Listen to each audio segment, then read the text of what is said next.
ಏನಪ್ಪಾ ಅಂದ್ರೆ ಸ್ವಪೋಷಕಗಳಲ್ಲಿ ಪೋಷಣೆ ಯಾವ ತರ ಇರ್ತೈತೆ ಅಂತ ಹೇಳಿ ನೋಡಿದ್ದು. ಅದರಲ್ಲಿ ಎಲೆಯ ಅಡ್ಡ ಸಿಳಿಕೆಯ ಚಿತ್ರ ನೋಡಿದ್ದು. ಮತ್ತೇನಪ್ಪಾ ಅಂತಂದ್ರೆ ಯಾವ ತರ ದ್ವಿತೀಯ ಸಂಶ್ಲೇಷಣೆ ಕ್ರಿಯೆ ಆಗ್ತೈತೆ ಅಂತ ಹೇಳಿ ನೋಡಿದ್ವಿ. ಈ ದ್ವಿತೀಯ ಸಂಶ್ಲೇಷಣೆ ಕ್ರಿಯೆ ಆಗ್ಬೇಕಾದಾಗ ಏನಾಗ್ತಿತ್ತಪ್ಪ ಅಂತಂದ್ರೆ ಮೊದಲಿಗೆ ಸಸ್ಯದ ಎಲೆಗೆ ಏನಾಗುತ್ತಪ್ಪ ಅಂದ್ರೆ ಕಚ್ಚಾ ವಸ್ತುಗಳ ವರ್ಗಾವಣೆ ಆಗ್ಬೇಕಾಗ್ತೈತಿ. ಆ ಕಚ್ಚಾ ವಸ್ತುಗಳು ಯಾವಪ್ಪ ಅಂತಂದ್ರೆ ಇಂಗಾಲದ ಡೈಆಕ್ಸೈಡ್ ಆಗಿರ್ಬೋದು, ನೀರು, ಮತ್ತೇನಪ್ಪಾ ಅಂತಂದ್ರೆ ಕೆಲವೊಂದಿಷ್ಟು ಖನಿಜ ಲವಣಾಂಶಗಳು ಏನಾಗ್ತಾವಪ್ಪ ಅಂತಂದ್ರೆ ಸಸ್ಯದ ಎಲೆಯ ಭಾಗಕ್ಕೆ ಹೋಗ್ತಾವು. ಆ ಎಲೆಯ ಭಾಗದಲ್ಲಿ ಸೂರ್ಯನ ಬೆಳಕನ್ನು ಉಪಯೋಗ ಮಾಡ್ಕೊಂಡು ಏನಾಗ್ತೈತಪ್ಪ ಅಂತಂದ್ರೆ ಈ ಇಂಗಾಲದ ಡೈಆಕ್ಸೈಡ್ ಮತ್ತು ನೀರು ಈ ಪಿಷ್ಟದ ರೂಪದಲ್ಲಿ ಏನಾಗ್ತೈತೆ ಅಂದ್ರೆ ಸಂಗ್ರಹ ಆಗ್ತೈತೆ. ಅಂದ್ರೆ ಏನು ಕಾರ್ಬೋಹೈಡ್ರೇಟ್ ಗಳ ರೂಪದಲ್ಲಿ ಸಂಗ್ರಹ ಆಗ್ತೈತೆ. ಅದಕ್ಕೆ ಏನಂತಪ್ಪ ನಾವು ಗ್ಲೂಕೋಸ್ ಅಂತ ಹೇಳ್ತು. ಹೌದಾ? ಅಂದ್ರೇನು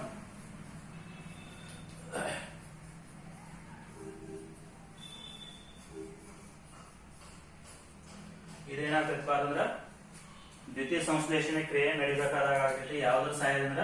ಒಂದು ಸೂರ್ಯನ ಬೆಳಕು ಮತ್ತು ಪತ್ರ ಹರಿತು ಅಂತ ಹೇಳ್ತೀವಿ ನಾವು. ಹೌದಾ? ಪತ್ರ ಹರಿತು ಅಂತಂದ್ರೆ ಏನಿದೆ ಕ್ಲೋರೋಫಿಲ್ ಅಂತ ಏನ್ ಹೇಳ್ತೀವಲ್ಲ ಅದಕ್ಕೆ ಏನಂತೀವಿ ಅಂದ್ರೆ ಪತ್ರ ಹರಿತು ಅಂತ ಹೇಳ್ತೀವಿ. ಹೌದಾ? ಇದರ ಸಹಾಯದಿಂದ ಏನಾಗ್ತೈತಪ್ಪ ಅಂತಂದ್ರೆ ಅದೇ ದ್ವಿತೀಯ ಸಂಶ್ಲೇಷಣೆ ಕ್ರಿಯೆಯ ಮೂಲಕ ಗ್ಲೂಕೋಸ್ ಅಥವಾ ಪಿಷ್ಟ ಅಂತ ಏನ್ ಹೇಳ್ತಾರೆ ಅದ ತಯಾರ ಆಗುತ್ತೆ. ಹೌದಾ? ಈಗ ಈ ಪಿಷ್ಟ ಏನಾಗ್ತೈತಪ್ಪ ಅಂತಂದ್ರ ಇಲ್ಲಿ ಬರುವಂತ ಎಲ್ಲಾನು ಇಂಗಾಲದ ಡೈಆಕ್ಸೈಡ್ ಯಾವ ತರ ಬರ್ತೈತೆ ಅಂತ ನೋಡಿದ್ವಿ ನಾವು. ಪತ್ರರಂಧ್ರದ ಕಾರ್ಯವಿಧಾನ ನೋಡಿದ್ವಿ. ಆ ರೀತಿಯಾಗಿ ಏನಾಗತ್ತಪ್ಪ ಅಂದ್ರೆ ಇಂಗಾಲದ ಡೈಆಕ್ಸೈಡ್ ಬರ್ತೈತಿ. ಹೌದಾ? ಮತ್ತು ನೀರು ಏನಾಗತ್ತಪ್ಪ ಅಂದ್ರೆ ಮೇಲ್ಮುಖ ಸೆಳೆತದ ಮೂಲಕ ಜೈಲಮ್ ಅಂಗಾಂಶದ ಮೂಲಕ ಏನಾಗತ್ತಪ್ಪ ಅಂದ್ರೆ ನೀರು ಎಲೆಯವರೆಗೂ ಬರ್ತೈತಿ. ಹೌದಾ? ಅದೇ ರೀತಿಯಾಗಿ ಸೂರ್ಯನ ಬೆಳಕನ್ನು ಯಾವ್ದು ಇರ್ಬೋದಪ್ಪ ಅಂತಂದ್ರ ಈ ಸಸ್ಯದ ಎಲೆಯ ಕೋಶಗಳಲ್ಲಿ ಇರ್ಬೋದು ಅಥವಾ ಈ ಕಾಂಡದ ಕೋಶಗಳಲ್ಲಿ, ಅಂದ್ರೆ ಎಲೆಯ ಯಾವ ಭಾಗ ಹಸಿರಾಗಿರುತ್ತಲ್ಲ ಅಲ್ಲೆಲ್ಲ ಏನಿರುತ್ತಪ್ಪ ಅಂದ್ರೆ ಕ್ಲೋರೋಪ್ಲಾಸ್ಟ್ ಅನ್ನುವಂತ ಒಂದು ಕಣದಂಗ ಇರುತ್ತೆ. ಅಲ್ಲಿ ಕ್ಲೋರೋಫಿಲ್ ಇರುತ್ತೆ. ಅದ್ರ ಸಲುವಾಗಿ ಏನಾಗ್ತೈತೆ ಅಂದ್ರೆ ಕ್ಲೋರೋಫಿಲ್ ಅಂದ್ರೆ ಏನು ಪತ್ರ ಹರಿತು ಇರ್ತೈತಿ. ಇದ್ರ ಸಲುವಾಗಿ ಏನಾಗುತ್ತೆ ಅಂದ್ರೆ ಎಲೆ ಹಸಿರು ಬಣ್ಣ ಬರ್ತೈತೆ ಅಂತ ಗೊತ್ತು ನಿಮ್ಗೆ. ಹೌದಾ? ಎಲೆ ಅಥವಾ ಒಂದು ಸಸ್ಯದ ಹಸಿರು ಬಣ್ಣಕ್ಕೆ ಕಾರಣವಾದ ಯಾವ್ದು ಪ್ಲಾಸ್ಟಿಡ್ ಅಂತ ಏನ್ ಹೇಳ್ತೀವಲ್ಲ ಅದು ಯಾವ್ದಪ್ಪ ಅಂತಂದ್ರೆ ಪತ್ರ ಹರಿತು ಅಥವಾ ಕ್ಲೋರೋಫಿಲ್ ಅಂತ ಹೇಳ್ತೀವಲ್ಲ. ಇದೇನ್ ಮಾಡದಪ್ಪ ಅಂದ್ರೆ ಯಾವ ಭಾಗದಲ್ಲಿ ಹೆಸರಾಗಿರ್ತೈತಲ್ಲ ಆ ಎಲ್ಲಾ ಭಾಗಗಳಿಂದ ಏನಾಗತ್ತಪ್ಪ ಅಂದ್ರೆ ಸೂರ್ಯನ ಬೆಳಕನ್ನ ಹಿಡಿದಿಟ್ಕೊಳ್ತೈತಿ. ಅಂದ್ರೆ ಸೂರ್ಯನಲ್ಲಿರುವ ಬೆಳಕಿನ ಶಕ್ತಿಯನ್ನ ಏನ್ ಮಾಡದಪ್ಪ ಅಂತಂದ್ರೆ ಅದು ಹಿಡಿದಿಟ್ಕೊಳ್ತೈತಿ. ಆ ಬೆಳಕಿನ ಶಕ್ತಿ ಏನಾಗ್ತೈತಪ್ಪ ಅಂತಂದ್ರೆ ಇದನ್ನೆಲ್ಲ ಸೇರಿಸಿ ಏನ್ ಮಾಡದಪ್ಪ ಅಂತಂದ್ರೆ ರಾಸಾಯನಿಕ ಶಕ್ತಿಯಾಗಿ ಬದಲಾವಣೆ ಮಾಡ್ಬೇಕು. ಹೌದಾ? ಈ ರಾಸಾಯನಿಕ ಶಕ್ತಿ ಏನಾಗಬೇಕು ಅಂತಂದ್ರ ಆಹಾರ ರೂಪದಲ್ಲಿ ಏನಾಗೈತಿ ಸಂಗ್ರಹ ಆಗೈತಿ. ಈ ಸಂಗ್ರಹವಾದಂತ ಆಹಾರವನ್ನ ಸಸ್ಯ ಬಳಸ್ಕೋತೈತಿ. ಮತ್ತೆ ಏನ ಹೆಚ್ಚಾದಂತ ಆಹಾರ ಏನಾಗ್ತೈತಪ್ಪ ಅಂತಂದ್ರ ಸಂಗ್ರಾಹಕ ಅಂಗಾಂಶಗಳಿಗೆ ಏನಾಗ್ತೈತಿ ವರ್ಗಾವಣೆ ಆಗ್ತೈತಿ. ಯಾವ್ದ್ರ ಮೂಲಕ? ಫ್ಲೋಯಂ ಅಂಗಾಂಶದ ಮೂಲಕ ಏನಾಗ್ತೈತಿ ಅಂದ್ರ ವರ್ಗಾವಣೆ ಆಗೈತಿ. ಹೌದಾ? ಇನ್ನ ಈ ಎಲೆ ಅಡ್ಡ ಸಿಳಿಕೆಯ ಚಿತ್ರ ನೋಡ್ಬೇಕಾದಾಗ ನಾನು ಏನ್ ಹೇಳ್ಬೇಕಾಗಿತ್ತಪ್ಪ ಅಂತಂದ್ರ ನಿಮಗ ಅಂತರ್ಕೋಶೀಯ ಅವಕಾಶಗಳು ಅಂತ ಹೇಳಿದೆ ನಾನು. ಹೌದಾ? ಈ ಅಂತರ್ಕೋಶ ಅವಕಾಶಗಳು ಯಾವ್ದಕ್ ಸಂಬಂಧಪಟ್ಟಂಗ ಇರ್ತಾವಪ್ಪ ಅಂತಂದ್ರ ಪತ್ರರಂಧ್ರಕ್ಕ ಸಂಬಂಧಪಟ್ಟಂಗ ಇರ್ತಾವ. ಹೌದಾ? ಇಲ್ಲೇ ಈ ಅಂತರ್ಕೋಶೀಯ ಅವಕಾಶಗಳ ಕೆಲಸ ಏನಪ್ಪಾ ಅಂತಂದ್ರ ಈ ಇಂಗಾಲದ ಡೈಆಕ್ಸೈಡ್ ಅನ್ನು ಏನ ಸಸ್ಯದ ಎಲೆಯ ಭಾಗ ಆಗಿರ್ಬೋದು ಅಥವಾ ಯಾವ್ದಾದ್ರು ಅಂದ್ರೆ ಏನು ಪತ್ರರಂಧ್ರದ ಸಹಾಯದಿಂದ ಏನ್ ಇಂಗಾಲದ ಡೈಆಕ್ಸೈಡ್ ಬಂದಿರ್ತಲ್ಲ ಅದು ಅಂದ್ರೆ ಏನು ಅದೆಲ್ಲ ಏನಾಗಬೇಕಪ್ಪ ಅಂದ್ರೆ ಆಹಾರ ತಯಾರು ಆಗುವವರೆಗೂ ಏನಾಗಿರುತ್ತಪ್ಪ ಅಂತಂದ್ರೆ ಈ ಅಂತರ್ಕೋಶ ಅವಕಾಶದೊಳಗ ಇಂಗಾಲದ ಡೈಆಕ್ಸೈಡ್ ಏನಾಗಿರ್ತೈತಪ್ಪ ಅಂದ್ರೆ ಸಂಗ್ರಹ ಆಗಿರ್ತೈತಿ, ಸ್ಟೋರೇಜ್ ಆಗಿರ್ತೈತಿ. ಅಲ್ಲಿವರೆಗೂ ಏನಿರ್ತೈತಪ್ಪ ಅಂದ್ರೆ ಇಲ್ಲಿರ್ತೈತಿ. ಯಾವಾಗ ಇದು ಇಂಗಾಲದ ಡೈಆಕ್ಸೈಡ್ ನೀರಿನ ಜೊತೆಗೆ ಸೇರಿ ಏನಾಗ್ತೈತಪ್ಪ ಅಂತಂದ್ರೆ ಗ್ಲೂಕೋಸ್ ಅಥವಾ ಪಿಷ್ಟ ಅಂತ ಹೇಳ್ತಿರಲ್ಲ ಅದ ತಯಾರ ಆಗುತ್ತೆ. ಹೌದಾ? ಅಲ್ಲಿವರೆಗೂ ಏನಿರ್ತೈತಪ್ಪ ಅಂತಂದ್ರೆ ಅದು ಈ ಅಂತರ್ಕೋಶೀಯ ಅವಕಾಶದಲ್ಲಿ ಇರ್ತೈತಿ. ಹೌದಾ? ಇನ್ನೇನಪ್ಪ ಅಂತಂದ್ರೆ ಇದೇನಾಯ್ತು ಗ್ಲೂಕೋಸ್ ಆಯ್ತು. ಸಸ್ಯ ಏನಾಗುತ್ತಪ್ಪ ಅಂದ್ರೆ ಗ್ಲೂಕೋಸ್ ಅಂದ್ರೆ ಏನು ಕಾರ್ಬೋಹೈಡ್ರೇಟ್ ಅಥವಾ ಪಿಷ್ಟ ಅಂತ ಹೇಳ್ತಿರಲ್ಲ ಸಸ್ಯ ಇದಷ್ಟ ಏನ್ ಮಾಡೋದಪ್ಪ ಅಂದ್ರೆ ತಯಾರು ಮಾಡೋದಿಲ್ಲ. ಕೇವಲ ಕಾರ್ಬೋಹೈಡ್ರೇಟ್ ಗಳನ್ನ ಮಾತ್ರ ಏನ್ ಮಾಡೋದಪ್ಪ ಅಂದ್ರೆ ತಯಾರ ಮಾಡೋದಿಲ್ಲ. ಕಾರ್ಬೋಹೈಡ್ರೇಟ್ ಯಾವ್ದ್ರಿಂದ ಆಯ್ತು? ನೀರು ಮತ್ತು ಇಂಗಾಲದ ಡೈಆಕ್ಸೈಡ್ ಸಹಾಯದಿಂದ ಆಗಿರೋದು. ಹೌದಾ? ಆದ್ರ ಸಸ್ಯನ ಏನ್ ಮಾಡದಪ್ಪ ಅಂದ್ರೆ ಕೆಲವೊಂದಿಷ್ಟು ಪ್ರೋಟೀನ್ ಗಳನ್ನು ಸಹ ಏನ್ ಮಾಡತೈತಿ ತಯಾರ ಮಾಡ್ತೈತಿ. ಕೆಲವೊಂದಿಷ್ಟ ಕೊಬ್ಬಿನ ಅಂಶ ಹೊಂದಿರುವಂತಹ ಆಹಾರದ ಘಟಕಗಳನ್ನು ಸಹ ಏನ್ ಮಾಡದಪ್ಪ ಅಂದ್ರೆ ತಯಾರ ಮಾಡ್ತೈತಿ. ಹಾಗಿದ್ರ ಈ ಇಂಗಾಲದ ಡೈಆಕ್ಸೈಡ್ ಮತ್ತು ನೀರಿನ ಹೊರತಾಗಿ ಏನಾಗ್ತೈತಪ್ಪ ಅಂದ್ರೆ ಕೆಲವೊಂದಿಷ್ಟು ಖನಿಜ ಲವಣಾಂಶಗಳು ಬರ್ತಾವ. ಉದಾಹರಣೆಗೆ ಯಾವ್ದಿರ್ಬೋದಪ್ಪ ಅಂದ್ರೆ ಮ್ಯಾಗ್ನೀಷಿಯಂ ಇರ್ಬೋದು, ನೈಟ್ರೋಜನ್ ಇರ್ಬೋದು, ಮತ್ತೆ ಏನಪ್ಪಾ ಅಂತಂದ್ರೆ ಫಾಸ್ಫರಸ್ ಇರ್ಬೋದು. ಈ ಎಲ್ಲಾ ಅಂದ್ರೆ ಏನು ಬೇರೆ ಎಲ್ಲಾ ಖನಿಜಗಳಿಂದ ಸೇರಿ ಇನ್ನು ಏನಾಗ್ತೈತಪ್ಪ ಅಂತಂದ್ರೆ ಒಂದು ಕಾರ್ಬೋಹೈಡ್ರೇಟ್ ಆಗಿರ್ತೈತಿ. ಇದು ನಾರ್ಮಲ್ ಆಗಿ ಏನಾಗ್ತೈತಪ್ಪ ಅಂದ್ರೆ ದ್ವಿತೀಯ ಸಂಶ್ಲೇಷಣೆ ಕ್ರಿಯೆಯಲ್ಲಿ ತಯಾರಾಗಿರುತ್ತೆ. ಯಾವ್ದ್ರಿಂದ? ಇಂಗಾಲದ ಡೈಆಕ್ಸೈಡ್ ಮತ್ತು ನೀರಿನ ಸಹಾಯದಿಂದ ಆಗಿದೆ. ಹೌದಾ. ಇನ್ನು ಉಳಿದಂತ ಈ ಪ್ರೋಟೀನ್ಗಳಾಗ್ಲಿ ಅಥವಾ ಲಿಪಿಡ್ಗಳಾಗ್ಲಿ ಅಥವಾ ಏನಂತೀವಿ ನಾವು ಕೊಬ್ಬು ಅಂತ ಏನ್ ಹೇಳಿದಿರಲ್ಲ, ಅದೆಲ್ಲ ಇದರಿಂದ ತಯಾರಾಗತ್ತಪ್ಪ ಅಂದ್ರೆ ಸಸ್ಯ ಹೀರಿಕೊಂಡಿರುವಂತ ಖನಿಜಗಳಿಂದ. ಹೌದಾ. ಈ ಫಾಸ್ಫರಸ್ ಆಗಿರ್ಬೋದು, ನೈಟ್ರೋಜನ್ ಆಗಿರ್ಬೋದು, ಮ್ಯಾಗ್ನೀಷಿಯಂ ಆಗಿರ್ಬೋದು, ಹೌದಾ, ಕಬ್ಬಿಣ ಆಗಿರ್ಬೋದು, ಇವೆಲ್ಲ ಏನಾಗ್ತಪ್ಪ ಅಂದ್ರೆ ಸಸ್ಯದ ಬೇರುಗಳಿಂದ, ನೀರಿನಲ್ಲಿ ಏನ್ ಕರಗಿರ್ತಾವಲ್ಲ ಆ ಬೇರುಗಳ ಸಹಾಯದಿಂದ ಜೈಲಮ್ ಅನ್ನುವಂಥದ ಮೂಲಕ ಅವು ಬಂದಿರ್ತಾವು. ಈ ಎಲ್ಲ ಘಟಕಗಳು ಸೇರಿ ಏನ್ ಮಾಡ್ತಾವಪ್ಪ ಅಂತಂದ್ರೆ ಸಸ್ಯದಲ್ಲಿ ಪ್ರೋಟೀನ್ ಮತ್ತು ಕೊಬ್ಬನ್ನ ಉತ್ಪತ್ತಿ ಮಾಡ್ತಾವ. ಫ್ಯಾಟ್ ಅಂತ ಹೇಳ್ತಾರಲ್ಲ, ಆ ಫ್ಯಾಟ್ ಅನ್ನ ಉತ್ಪತ್ತಿ ಮಾಡ್ತಾವ. ಹೌದಾ. ಈಗ ಇದೇನಾಯ್ತಪ್ಪ ಅಂತಂದ್ರೆ ಸಸ್ಯದಲ್ಲಿ ಆಹಾರದ ವಿಧಗಳಾಯ್ತದ. ಅಂದ್ರೆ ಏನು, ಆಹಾರದ ಘಟಕಗಳು ಯಾವ್ದು? ಈಗ ಒಂದು ಕಾರ್ಬೋಹೈಡ್ರೇಟ್, ಒಂದು ಪ್ರೋಟೀನ್, ಇನ್ನೊಂದು ಯಾವಪ್ಪ ಅಂದ್ರೆ ಕೊಬ್ಬು ಅಥವಾ ಲಿಪಿಡ್ ಅಂತ ಹೇಳ್ತೀವಿ. ಇವೇನಪ್ಪ ಅಂತಂದ್ರೆ ಆಹಾರದ ಘಟಕಗಳು. ಹೌದಾ.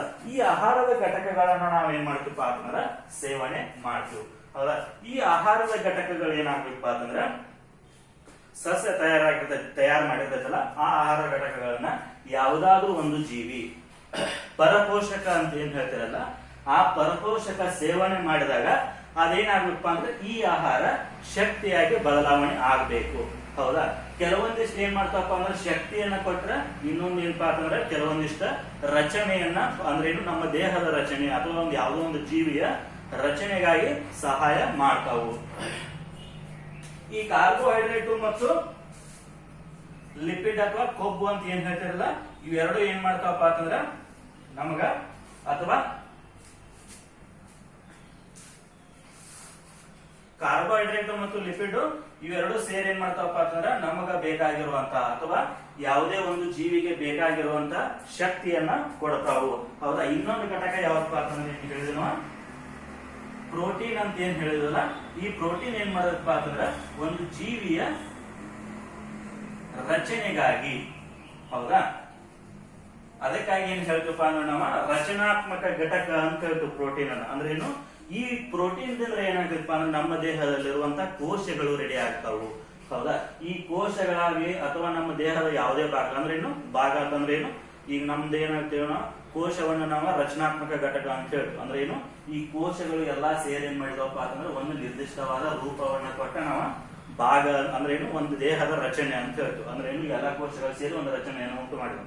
ಈ ಕೋಶಗಳು ರಚನೆ ಆಗ್ಬೇಕಂದ್ರೆ ಅವಶ್ಯಕತೆ ಯಾವಪ್ಪ ಅಂತಂದ್ರೆ ಪ್ರೋಟೀನ್ ಅಂತ ಹೇಳ್ತೀವಿ. ಹೌದಾ. ಈಗ ಅದರಿಂದ ಏನ್ ಹೇಳ್ಬೋದಪ್ಪ ಅಂತಂದ್ರೆ ನಮ್ಮಲ್ಲಿ ಈ ಪ್ರೋಟೀನ್ ಗಳು ಏನ್ ಮಾಡ್ತಾವಪ್ಪ ಅಂತಂದ್ರೆ ಒಂದು ಜೀವಿಯ ರಚನೆಯನ್ನ ಉಂಟು ಮಾಡ್ತಾವ. ಹೌದಾ. ಇವು ರಚನೆಯನ್ನ ಉಂಟು ಮಾಡಿದ್ರೆ ಇವೇನ್ ಮಾಡ್ತಾವಪ್ಪ ಅಂತಂದ್ರೆ ನಮ್ಮಲ್ಲಿ ನಡೆಯುವಂತ ಜೀವಕ್ರಿಯೆಗಳಿಗೆ ಏನ್ ಮಾಡ್ತಾವ ಅಂದ್ರೆ ಶಕ್ತಿಯನ್ನ ಒದಗಿಸ್ತಾವು. ಹೌದಾ. ಇದೇನಪ್ಪ ಅಂತಂದ್ರೆ ಸ್ವಪೋಷಕಗಳಲ್ಲಿ ಆಹಾರದ ತಯಾರಿಕೆ ಮತ್ತು ಇದು ತಯಾರಿಕೆ ಆಯ್ತು. ಹೌದಾ. ಇನ್ನೇನಪ್ಪಾ ಅಂತಂದ್ರ ಪರಪೋಷಕಗಳಲ್ಲಿ, ಹೌದಾ, ಇದೇನಾಯ್ತು, ಪ್ರೋಟೀನ್ ನಮ್ಮ ದೇಹದ ರಚನೆಗೆ ಅವಶ್ಯಕತೆ ಐತಿ ಅಥವಾ ಒಂದು ಯಾವುದೋ ಒಂದು ಜೀವಿಯ ದೇಹದ ರಚನೆಗೆ ಅವಶ್ಯಕತೆ ಐತಿ. ಇದೇನಪ್ಪಾ ಅಂತಂದ್ರ ಶಕ್ತಿಯಾಗಿ ಬಿಡುಗಡೆ ಆಗ್ತೈತಿ. ಹೌದಾ. ಇವೆಲ್ಲ ಏನಿರ್ತಾವಪ್ಪ ಅಂತಂದ್ರ ಸಸ್ಯ ತಯಾರು ಮಾಡಿದಾಗ ಏನಿರ್ತೈತಪ್ಪ ಅಂತಂದ್ರ ಸಂಕೀರ್ಣ ರೂಪದಾಗಿರ್ತಾವು. ಸಂಕೀರ್ಣ ಅಂತಂದ್ರೆ ಏನು, ಸರಳ ಕಣ ಆಗಿರದ. ಅಂದ್ರೆ ಏನು, ಈಗ ಒಂದ್ ಯಾವ್ದೋ ಒಂದು ನಾವು ಆಹಾರವನ್ನ ಸೇವನೆ ಮಾಡಿದ್ರೆ ಅದು ಶಕ್ತಿ ಯಾವಾಗ ಬಿಡುಗಡೆ ಆಗ್ಬೇಕಪ್ಪ ಅಂದ್ರೆ ಅದು ಒಡೆದು ಡಿವೈಡ್ ಆಗಿ ಏನಾಗ್ಬೇಕಪ್ಪ ಅಂದ್ರೆ ಕಂಪ್ಲೀಟ್ ಆಗಿ ಸಣ್ಣ ಕಣ ಆಗ್ಬೇಕು. ಅದಕ್ಕೆ ಏನಂತ ನಾವು ಸರಳ ಕಣ ಅಂತ ಹೇಳಿ. ಈ ಸರಳ ಕಣ ಏನಾಗ್ಬೇಕಪ್ಪ ಅಂತಂದ್ರೆ ನಮ್ಮ ದೇಹ ಅಥವಾ ಒಂದು ಯಾವುದೋ ಒಂದು ಜೀವಿಯ ದೇಹದೊಳಗ ಹೀರಿಕೆ ಆಗುವಷ್ಟ ಸಣ್ಣ ರೂಪಕ್ಕೆ ಬರ್ಬೇಕಿದ ಅಂದಾಗ ಏನಂತಪ್ಪ ಅಂದ್ರೆ ಅದನ್ನ ನಾವು ಸರಳ ಕಣ ಅಂತ ಹೇಳ್ತೀವಿ. ಹೌದಾ. ಸಿಂಪಲ್ ಮಾಲಿಕ್ಯೂಲ್ಸ್ ಅಂತ ಹೇಳ್ತೀವಿ. ಹೌದಾ. ಈ ಸಿಂಪ್ಲರ್ ಫಾರ್ಮ್ ಬರುವವರೆಗೂ ಅಂದ್ರೆ ಸರಳ ಕಣಕ್ ಬರುವವರೆಗೂ ಏನಾಗಬೇಕಪ್ಪ ಅಂದ್ರೆ ಡಿವೈಡ್ ಆಗ್ಬೇಕು. ಯಾವ ಈ ಪ್ರೋಟೀನ್ ಆಗಿರ್ಲಿ, ಕಾರ್ಬೋಹೈಡ್ರೇಟ್ ಆಗಿರ್ಲಿ, ಲಿಪಿಡ್ ಆಗಿರ್ಲಿ, ಇವ ಸಿಂಪಲ್ ಆಗಿ ಅಥವಾ ಸರಳ ಕಣಕ್ ಬರುವಂತ ರೂಪಕ ಏನಂತಪ್ಪ ಅಂದ್ರೆ ಕ್ರಿಯೆಗೆ ಏನಂತ ನಾವು ಜೀರ್ಣಾಂಗ ವ್ಯವಸ್ಥೆ ಅಂತ ಹೇಳ್ತೀವಿ. ಹೌದಾ. ಈ ಜೀರ್ಣಾಂಗ ವ್ಯವಸ್ಥೆ ಬೇರೆ ಬೇರೆ ಜೀವಿಗಳಲ್ಲಿ ಬೇರೆ ಬೇರೆ ಆಗಿರ್ತೈತಿ. ಏಕಕೋಶ ಜೀವಿಗಳಲ್ಲಿ ಬೇರೆ ಇರ್ತೈತಿ, ಬಹುಕೋಶ ಜೀವಿಗಳಲ್ಲಿ ಸಹ ಏನಿರ್ತೈತಿ ಅಂದ್ರೆ ಬೇರೆ ಆಗಿರ್ತೈತಿ. ಏಕಕೋಶ ಜೀವಿಗಳಲ್ಲಿ ಏನ್ ಮಾಡ್ತಪ್ಪ ಅಂತಂದ್ರೆ ನಾವು ಪರಪೋಷಕಗಳಲ್ಲಿ ಪೋಷಣೆ ಅಂತ ಏನ್ ಹೇಳ್ಬೇಕಾದಾಗ ಏಕಕೋಶ ಜೀವಿಗಳಲ್ಲಿ ಯಾವ ತರ ಪೋಷಣೆ ಇರ್ತೈತಿ ಅಂದ್ರೆ ಏನು, ಈ ಆಹಾರದ ಕಣ ಏನಾಗಬೇಕಪ್ಪ ಅಂತಂದ್ರೆ ಸೇವನೆಯಾಗಿ ಅದರಿಂದ ಶಕ್ತಿ ಬಿಡುಗಡೆ ಆಗಬೇಕು ಅಥವಾ ಅದನ್ನ ಏನ್ ಮಾಡ್ಕೋಬೇಕಪ್ಪ ಅಂದ್ರೆ ದೇಹಗತ ಮಾಡ್ಕೋಬೇಕು. ಈ ಏಕಕೋಶ ಜೀವಿಗಳಿಗೆ ಯಾವ ಉದಾಹರಣೆಯಾಗಿ ತೆಗೆದುಕೊಳ್ತಪ್ಪ ಅಂದ್ರೆ ನಾವು ಅಮೀಬಾವನ್ನ ಏನ್ ಮಾಡ್ತಪ್ಪ ಅಂದ್ರೆ ಉದಾಹರಣೆಯಾಗಿ ತೆಗೆದುಕೊಳ್ತು. ಇಲ್ಲ, ಈ ಏಕಕೋಶ ಜೀವಿ ಒಂದ್ ಯಾವ್ದೋ ಒಂದು ಏಕಕೋಶ ಜೀವಿ ಅಥವಾ ಅಮೀಬಾ ಅಂತ ಅನ್ಕೊಳ್ಳಿ. ಹೌದಾ. ಅದೇನಾಗ್ತದಪ್ಪ ಅಂತಂದ್ರೆ ಈ ಒಂದೇ ಕೋಶ ಇರೋದ್ರಿಂದ ಈ ಆಹಾರದ ಕಣ ಏನಿರ್ತೈತಲ್ಲ ಅದಕ್ಕೆ ಏನಾಗಿರ್ತದಪ್ಪ ಅಂತಂದ್ರೆ ನೇರ ಸಂಪರ್ಕದಲ್ಲಿ ಇರ್ತೈತಿ. ಹೌದಾ. ಈಗ ಬಹುಕೋಶ ಜೀವಿ ಇತ್ತಂದ್ರೆ ಏನಪ್ಪಾ ಅಂತಂದ್ರ ನಮ್ಗೇನಾಗೈತಪ್ಪ ಅಂದ್ರೆ ಇಲ್ಲಿ ಆಹಾರದ ಕಣ ಆಯ್ತಂದ್ರೆ ಈ ಕೋಶಕ್ಕೆ ಆಹಾರ ಬೇಕಾಗಿತ್ತು ಅಂದ್ರೆ ಇಲ್ಲಿ ಏನಿರುದಪ್ಪ ಅಂದ್ರೆ ನೇರ ಸಂಪರ್ಕ ಇರುದಿಲ್ಲ. ಇದು ಇಲ್ಲಿಂದ್ರ ಬರ್ಬೇಕಾದಾಗ ಏನಪ್ಪಾ ಅಂದ್ರೆ ಒಂದೇ ಕ್ರಿಯೆ ಇರ್ತೈತಿ. ಆದ್ರೆ ಇಲ್ಲಿ ಏನಿರುತ್ತಪ್ಪ ಅಂದ್ರೆ ಒಂದೇ ಕೋಶ ಇರೋದ್ರಿಂದ ಇದು ಒಂದೇ ಕೋಶ ಏನಾಗಿರ್ತಪ್ಪ ಅಂದ್ರೆ ಜೀವಿ ತರ ವರ್ತನೆ ಮಾಡ್ತದೆ. ಹೌದಾ. ಹಾಗಾಗಿ ಇಲ್ಲೇನಪ್ಪಾ ಅಂತಂದ್ರೆ ನೇರವಾಗಿ ಈ ಆಹಾರದ ಘಟಕಕ್ಕೆ ಸಂಪರ್ಕ ಇರುವುದರಿಂದ ಏನಾಗ್ತಪ್ಪ ಅಂತಂದ್ರೆ ಈ ಆಹಾರದ ಘಟಕ ಏನಾಗ್ತಪ್ಪ ಅಂದ್ರೆ ನೇರವಾಗಿ ವರ್ಗಾವಣೆ ಆಗ್ತೈತಿ. ಹೌದಾ. ಅದು ಯಾವ ತರ ಆಗ್ತೈತಿ ಅಂತ ಹೇಳಿ ಏನಪ್ಪಾ ಅಂತಂದ್ರೆ ಈ ತರ ಇರುವಂತ ಏಕಕೋಶ ಜೀವಿಗಳಲ್ಲಿ ಪೋಷಣೆ ಅಂತ ಹೇಳ್ತೀವಿ ನಾವು. ಇಲ್ಲೇ ಉದಾಹರಣೆಗೆ ಯಾವ ತಗೊಂಡಾರಪ್ಪ ಅಂತಂದ್ರೆ ಅಮೀಬಾದಲ್ಲಿ ಪೋಷಣೆ ಅಂತ ಹೇಳಿದಾರು. ಇದ ನಿಮಗೆ ಮೋಸ್ಟ್ಲಿ 2 ಮಾರ್ಕ್ಸಿಗೆ ಅಥವಾ 3 ಮಾರ್ಕ್ಸಿಗೆ ಬರಬಹುದು. ಓಕೆ.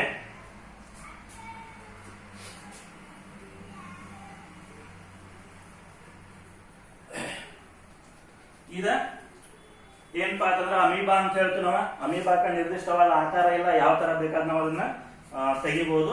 ಯಾಕಪ್ಪ ಅಂತಂದ್ರೆ ಇದು ಅಮೀಬಾ ಏನಾಗಿರ್ತೈತಪ್ಪ ಅಂತಂದ್ರೆ ಒಂದು ನೀರಿನಂತ ರಚನೆ ಇರುತ್ತೆ. ಅದಕ್ಕೆ ಏನಾಗಿರ್ತಪ್ಪ ಅಂದ್ರೆ ಒಂದು ಲೇಯರ್ ಸರೌಂಡಿಂಗ್ ರಚನೆ ಆಗಿರ್ತೈತಿ. ಅದಕ್ಕಾಗಿ ಏನಾಗಿರುತ್ತಪ್ಪ ಅಂದ್ರೆ ಈಗ ಒಂದ್ ಏನಾದ್ರು ನೀವು ಒಂದ್ ಕಾಗದೊಳಗ ಅರ್ಧ ನೀರು ತುಂಬಿದ್ರೆ ಏನಾಗ್ತಪ್ಪ ಅಂದ್ರೆ ಯಾವ ಬೇಕಾದ ಆಕಾರದಾಗ ನೀವು ಹೋಗಿದ್ರ ಯಾವ ಬೇಕಾದ ಆಕಾರ ಬರೋದು. ಅದೇ ರೀತಿಯಾಗಿ ಅಮೀಬಾ ಒಳಗ ಬಂದ ಇದಕ್ಕೇನಂತೀರ ಕೋಶರಸ ಅಂತ ಏನ್ ಹೇಳ್ತಾರಲ್ಲ, ಈ ಕೋಶರಸ ಅಂದ್ರೆ ನೀರು ಅಂತ ಹೇಳ್ಬೋದು ನಾವು. ಹೌದಾ.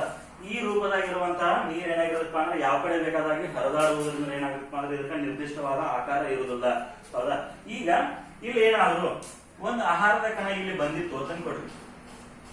ಈ ಆಹಾರದ ಕಣ ಬಂದಾಗ ಏನಾಗತ್ತಪ್ಪ ಅಂತಂದ್ರ ಇಲ್ಲೇ ಇದಕ್ಕೆ ಏನಾಯ್ತಪ್ಪ ನಾವು ಮಿಥ್ಯ ಪಾದಗಳು ಅಂತ ಏನ್ ಹೇಳ್ತೀವಲ್ಲ, ಈ ಮಿಥ್ಯ ಪಾದಗಳು ಏನ್ ಮಾಡ್ತಾವಪ್ಪ ಅಂತಂದ್ರ ಈ ತರ ಚಾಚಿಕೊಳ್ತಾವು.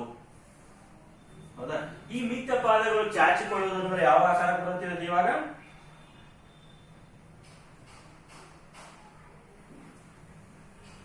ಅಂದ್ರೆ ಏನು ಆಹಾರದ ಘಟಕ ಎಲ್ಲಿ ಬರುತ್ತೆ ಇವಾಗ ಇವು ಏನಾಯ್ತಪ್ಪ ಅಂದ್ರೆ ಮಿಥ್ಯ ಪಾದಗಳು ಈ ತರ ಚಾಚಿಕೆಯಾಗಿ ಏನಾಯ್ತಪ್ಪ ಅಂತಂದ್ರ ಆಹಾರದ ಘಟಕ ಈ ಕಡೆ ಬಂತು.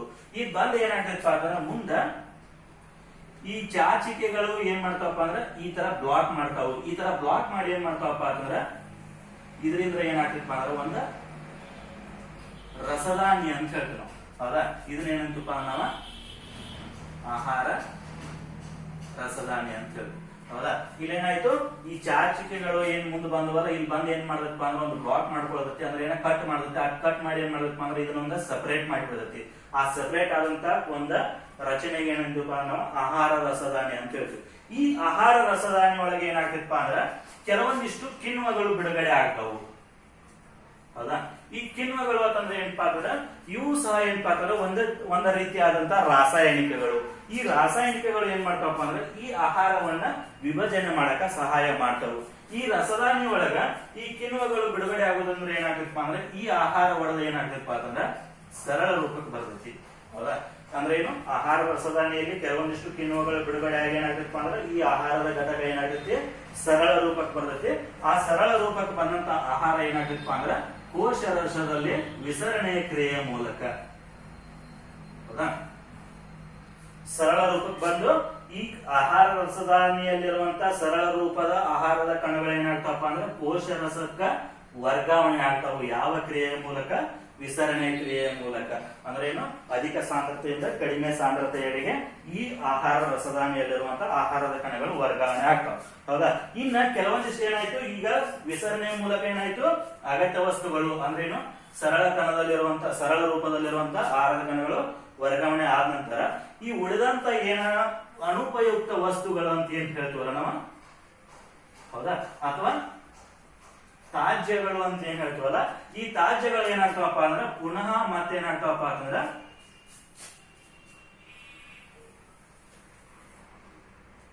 ಈ ರೀತಿಯಾಗಿ ಹೊರಗಡೆ ಬರ್ತಾವ. ಅಂದ್ರೆ ಏನು ಈ ರಸದಾನಿ ಏನ್ ಮಾಡದಪ್ಪ ಅಂದ್ರೆ ಮತ್ತೆ ಈ ಕೋಶ ಪೊರೆವರೆಗೂ ಬಂದ್ ಏನಾಗ್ತೈತಪ್ಪ ಅಂತಂದ್ರ ಈ ರೀತಿಯಾಗಿ ಹೊರಗಡೆ ಬರ್ತೈತಿ. ಹೌದಾ. ಅಂದ್ರೆ ಏನಾಯ್ತು ಮೊದಲ ಆಹಾರ ಒಂದ ಕೋಶದ ಸಮೀಪ ಬಂದಾಗ ಏನಾಗ್ತೈತಪ್ಪ ಅಂದ್ರೆ ಮಿಥ್ಯ ಪಾದಗಳು ಆ ಆಹಾರದ ಸುತ್ತ ಏನ್ ಮಾಡ್ತಾವಪ್ಪ ಅಂದ್ರೆ ಚಾಚಿಕೊಳ್ತಾವು. ಚಾಚಿಕೊಂಡ ನಂತರ ಏನಾಗ್ತಪ್ಪ ಅಂದ್ರೆ ಅದ ಆಹಾರ ರಸದಾನಿಯ ರೂಪಕ್ಕೆ ಬರ್ತೈತಿ. ಆ ಆಹಾರ ರಸದಾನಿ ಒಳಗೆ ಏನಾಗ್ತಪ್ಪ ಅಂದ್ರೆ ಕೆಲವೊಂದಿಷ್ಟು ಆಹಾರವನ್ನು ವಿಭಜನೆ ಮಾಡುವಂತ ರಾಸಾಯನಿಕಗಳು, ಕಿಣ್ವಗಳು ಅಂತ ಏನ್ ಹೇಳ್ತಾವಲ್ಲ ಅವೇನಾಗ್ತಾವಪ್ಪ ಅಂದ್ರೆ ಬಿಡುಗಡೆ ಆಗ್ತಾವು. ಆ ಬಿಡುಗಡೆ ಆದಂತ ಕಿಣ್ವಗಳು ಈ ಆಹಾರವನ್ನ ಸರಳ ರೂಪಕ್ಕೆ ತರ್ತಾವು. ಈ ಸರಳ ರೂಪಕ್ಕೆ ಬಂದಂತ ಆಹಾರ ಏನಾಗ್ತಪ್ಪ ಅಂದ್ರೆ ಈ ಕೋಶ ರಸಕ್ಕ ವರ್ಗಾವಣೆ ಆಗ್ತದೆ. ಅಲ್ಲಿ ಏನಾಗ್ತಪ್ಪ ಅಂದ್ರೆ ಅದು ಬಳಕೆ ಆಗ್ತದೆ. ಹೌದಾ? ಇನ್ನು ಉಳಿದಂತ ಅನುಪಯುಕ್ತ ವಸ್ತುಗಳು ಏನಾಗ್ತಪ್ಪ ಅಂದ್ರೆ ಇದೇ ರಸದಾನಿಯ ಮೂಲಕ ಕೋಶ ಪೊರೆಯವರೆಗೂ ಬಂದ ಏನಾಗ್ತಪ್ಪ ಅಂದ್ರೆ ಹೊರಗಡೆ ಏನಾಗ್ತೈತೆ ಅಂದ್ರೆ ವಿಸರ್ಜನೆ ಆಗ್ತೈತಿ. ಹೌದಾ? ಇದೇನಪ್ಪಾ ಅಂತಂದ್ರ ಏಕಕೋಶ ಜೀವಿಗಳಲ್ಲಿ ಅಂದ್ರೆ ಏನು, ಕೆಲವೊಂದಿಷ್ಟು ಏಕಕೋಶ ಜೀವಿಗಳಲ್ಲಿ ಈ ತರ ಆಗ್ತದೆ. ಹೌದಾ? ಇನ್ನು ಕೆಲವೊಂದಿಷ್ಟು ಏಕಕೋಶ ಜೀವಿಗಳು ಏನಾಗಿಲ್ವಪ್ಪ ಅಂತಂದ್ರೆ ಅವು ನಿರ್ದಿಷ್ಟವಾದ ಅಂಗಗಳನ್ನ ಹೊಂದಿದವು. ಹೌದಾ? ಈಗ ಉದಾಹರಣೆಗೆ ಯಾವಪ್ಪ ಅಂದ್ರೆ ಯುಗ್ಲಿನ್ ಆಗಲಿ ಮತ್ತು ಪ್ಯಾರಾಮಿಸಿಯಂ ಆಗಲಿ ಇವೇನಪ್ಪ ಅಂತಂದ್ರ ಈ ರೀತಿಯಾದಂತ ಯಾವ್ದೇ ತರ ಚಾಚಿಕೆಗಳು ಕಂಡು ಬರುವುದಿಲ್ಲ. ಅಲ್ಲಿ ಏನಾಗ್ತದಪ್ಪ ಅಂತಂದ್ರ ಕೆಲವೊಂದಿಷ್ಟು ನಿರ್ದಿಷ್ಟವಾದ ಅಂಗಗಳಿರ್ತಾವು. ಆ ಅಂಗಗಳ ಸಹಾಯದಿಂದ ಏನಾಗ್ತದಪ್ಪ ಅಂತಂದ್ರ ಆಹಾರವನ್ನು ಒಳಗೆ ತೆಗೆದುಕೊಳ್ಳುವುದಾಗ್ಲಿ ಅಥವಾ ಹೊರಗಡೆ ವಿಸರ್ಜನೆ ಮಾಡೋದಾಗ್ಲಿ ನಡೀತೈತಿ. ಈಗ ಪ್ಯಾರಾಮಿಸಿಯಂ ಯಾವ ತರ ಇರ್ತದಪ್ಪ ಅಂತಂದ್ರ ಈ ತರ ಪ್ಯಾರಾಮಿಸಿಯಂ ಇರ್ತದೆ. ಹೌದಾ?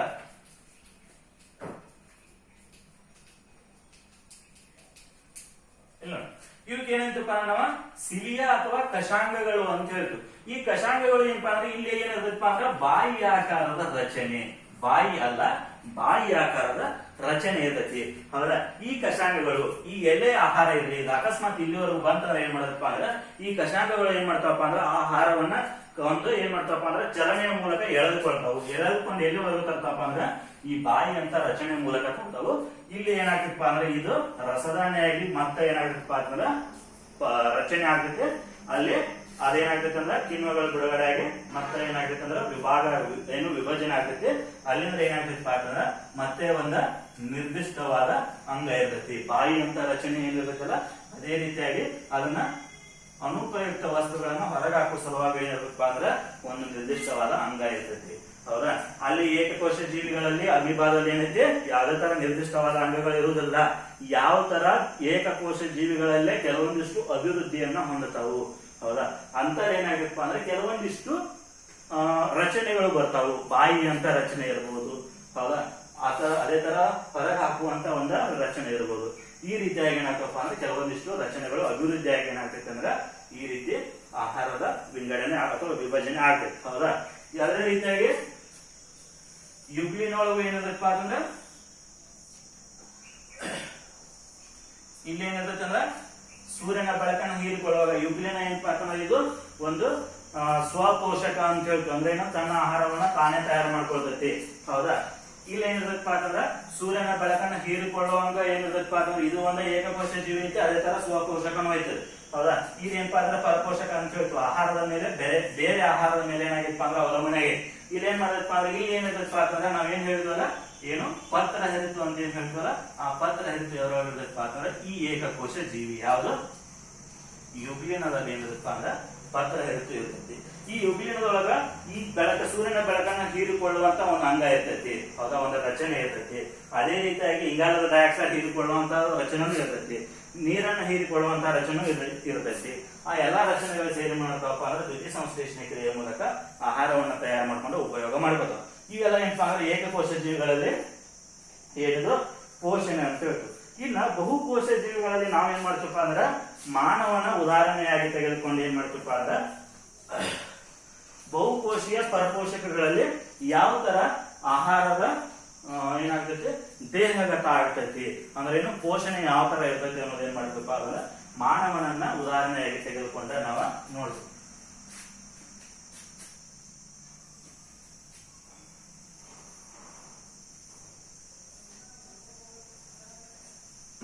ಇದನ್ನ ಏನಂತಪ್ಪ ನಾವು ಮಾನವನ ಜೀರ್ಣಾಂಗ ವ್ಯವಸ್ಥೆ ಅಂತ ಹೇಳ್ತು. ಅಂದ್ರೆ ಏನು ಮಾನವನ ಆಹಾರ ತೆಗೆದುಕೊಂಡು ಹಿಡ್ಕೊಂಡ ಅದು ಸಂಕೀರ್ಣ ಆಹಾರ ಸರಳ ಕಣಗಳಾಗಿ ವಿಭಾಗ ಆಗಿ ಅದಾದ ನಂತರ ಅಲ್ಲಿ ಅನುಪಯುಕ್ತ ವಸ್ತುಗಳು ವಿಸರ್ಜನೆ ಆಗುವವರೆಗೂ ಒಂದು ಸೆಟಪ್ ಏನಿರ್ತದಲ್ಲ ಒಂದು ಅದಕ್ಕೆ ಏನಂತಪ್ಪ ನಾವು ಜೀರ್ಣಾಂಗ ವ್ಯವಸ್ಥೆ ಅಂತ ಹೇಳಿ.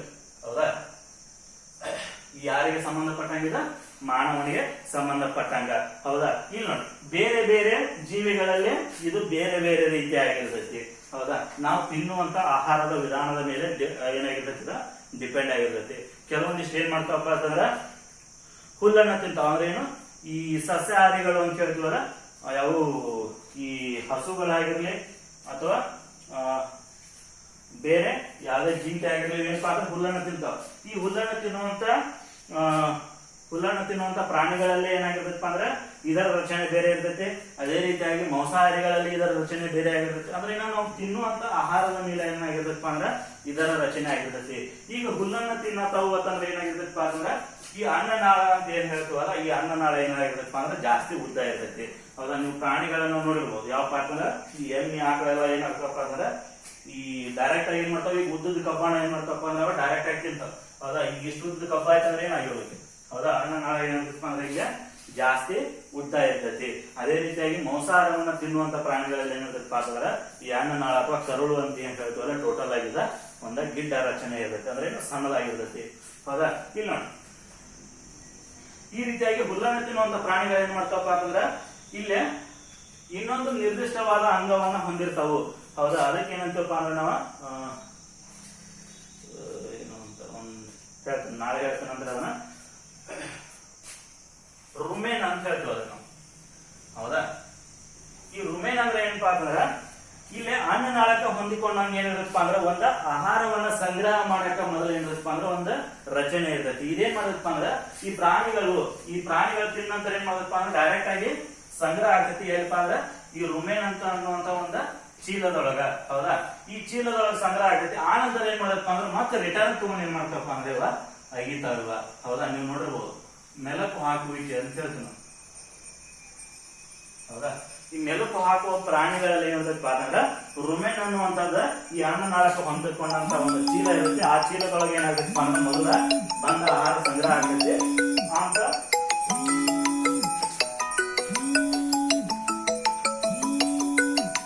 ಓಕೆ, ಇದೇನಾಗುತ್ತೆ ಅಂದ್ರೆ ಇಂಥಲ್ಲಿ ಬಂದ ಸಂಗ್ರಹ ಆದ ನಂತರ ಏನಾಗುತ್ತೆ ಅಂದ್ರೆ ಮರಳಿ ಮತ್ತೆ ಏನಾಗುತ್ತೆ ಅಂದ್ರೆ ಅಗಿಯುವಂತ ಕ್ರಿಯೆಗೆ ಹೋಗ್ತೈತಿ.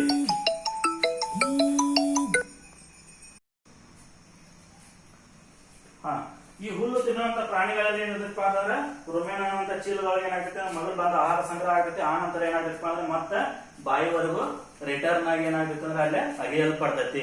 ಹೌದಾ? ಇವಕ್ಕೆ ಏನಂತಪ್ಪ ನಾವು ರುಮಿನೆಂಟ್ಸ್ ಅಂತ ಹೇಳ್ತೀವಿ. ಹೌದಾ? ಇಲ್ಲೇ ಮಾನವನಿಗೆ ಸಂಬಂಧಪಟ್ಟಂಗೆ ಏನಾಗುತ್ತೆ ಅಂದ್ರೆ ಬಾಯಿಯಿಂದ ಏನಾಗುತ್ತೆ ಆಹಾರ ಒಳಗಡೆ ಬರುತ್ತೆ. ಆ ನಂತರ ಇಲ್ಲಿ ಏನಾಗುತ್ತೆ ಗಂಟಲಿನೊಳಗೆ ಏನಾಗುತ್ತೆ ಅಂದ್ರೆ ಆಹಾರ ನುಂಗುವಿಕೆ ಅಂತ ಹೇಳ್ತೀವಿ ನಾವು. ಹೌದಾ? ನುಂಗಿದ ನಂತರ ಅನ್ನನಾಳದ ಮೂಲಕ ಹೋಗಿ ಜಠರದೊಳಗೆ ಏನಾಗುತ್ತೆ ಅಂದ್ರೆ ಕೆಲವೊಂದಿಷ್ಟು ವಿಭಜನೆ ಆಗುತ್ತೆ. ಆ ನಂತರ ಈ ಸಣ್ಣ ಕರುಳಿನೊಳಗೆ ಇನ್ನಷ್ಟು ಉಳಿದಂತ ಆಹಾರ ಎಲ್ಲ ವಿಭಜನೆ ಆಗಿ ಹೀರಿಕೆ ಅಂತ ಹೇಳ್ತೀವಿ ನಾವು. ಹೌದಾ? ಇಲ್ಲಿವರೆಗೂ ಏನಾಯ್ತು, ಇದು ಅಗೆಯುವುದು, ಇಲ್ಲಿ ಜೀರ್ಣ ಆಗುದು, ಇಲ್ಲಿ ಏನಂತ ನಾವು ಹೀರಿಕೆ ಅಂತ ಹೇಳ್ತೀವಿ. ಈ ಹೀರಿಕೆ ಆದ ನಂತರ ಏನಾಗುತ್ತೆ ಅಂದ್ರೆ ಉಳಿದಂತ ಆಹಾರ ದೊಡ್ಡ ಕರುಳಿನ ಎಂಡಿಗೆ ಬಂದು ಏನಾಗುತ್ತೆ ಅಂದ್ರೆ ಗುದದ್ವಾರದ ಮೂಲಕ ವಿಸರ್ಜನೆ ಆಗುತ್ತೆ. ಹೌದಾ? ಈ ಎಲ್ಲಾ ಪ್ರೊಸೆಸ್ ಯಾವ ತರ ಆಗುತ್ತೆ ಅಂತ ಹೇಳಿ ಈ ಮಾನವನ ವಿಸರ್ಜನಾಂಗ ವ್ಯವಸ್ಥೆ ಒಳಗ ನಾವು ನೋಡ್ಬೇಕು. ಓಕೆ, ಮೊದಲು ಏನ್ ಮಾಡೋಣಪ್ಪ ಅಂತಂದ್ರೆ ಬಾಯಿಯೊಳಗೆ ಯಾವ ತರ ನಮ್ಮ ಆಹಾರ ಸರಳ ಕಣಗಳಾಗಿ ವಿಭಾಗ ಆಗ್ತೈತಿ. ಹೌದಾ? ಒಂದ್ ಏನಪ್ಪ ಅಂತಂದ್ರೆ ನಾವು ಯಾವ್ಯಾವ ಆಹಾರ ಘಟಕಗಳನ್ನು ತಿಂತು, ಕಾರ್ಬೋಹೈಡ್ರೇಟ್ಗಳು ಅಂತ ಹೇಳ್ತು. ಅದೇ ರೀತಿಯಾಗಿ ಪ್ರೋಟೀನ್ಗಳು ಅಂತ ಹೇಳ್ತು. ಮತ್ತೇನಪ್ಪ ಅಂತಂದ್ರೆ ಲಿಪಿಡ್ ಅಥವಾ ಕೊಬ್ಬು ಅಂತ ಹೇಳ್ತು. ಈ ಲಿಪಿಡ್ ಆಗ್ಲಿ, ಕೊಬ್ಬು ಯಾವುದು, ಪ್ರೋಟೀನ್ ಆಗ್ಲಿ, ಕಾರ್ಬೋಹೈಡ್ರೇಟ್ ಆಗಲಿ, ಇವೇನಿರ್ತಾವಪ್ಪ ಅಂತಂದ್ರೆ ಸಂಕೀರ್ಣ ಆಹಾರದ ಘಟಕಗಳಾಗಿರ್ತಾವು, ಸಂಕೀರ್ಣ ಇರ್ತಾವು, ದೊಡ್ಡ ಕಣಗಳಾಗಿರ್ತಾವು. ಇವೆಲ್ಲ ಏನಾಗಬೇಕು ಅಂದ್ರೆ ಅತಿ ಚಿಕ್ಕ ಕಣಗಳಾಗಬೇಕು. ಎಲ್ಲಿವರೆಗೂ ಬರ್ಬೇಕಪ್ಪ ಅಂದ್ರೆ ಇದನ್ನ ನಮ್ಮ ಜೀವಕೋಶಗಳು ಏನಾಗಬೇಕಪ್ಪ ಅಂದ್ರೆ ಹೀರಿಕೊಳ್ಳುವಂತ ರೂಪಕ್ಕೆ ಬರಬೇಕು. ಒಂದ ಕಾರ್ಬೋಹೈಡ್ರೇಟ್ಗಳು ಯಾವ ರೂಪದಾಗಿರ್ತಾವಪ್ಪ ಅಂದ್ರೆ ಪಾಲಿಸ್ಯಾಕರೈಡ್ಗಳು ಅಂತ ಹೇಳ್ತೀವಿ ನಾವು. ಪಾಲಿಸ್ಯಾಕರೈಡ್ಗಳು. ಹೌದಾ?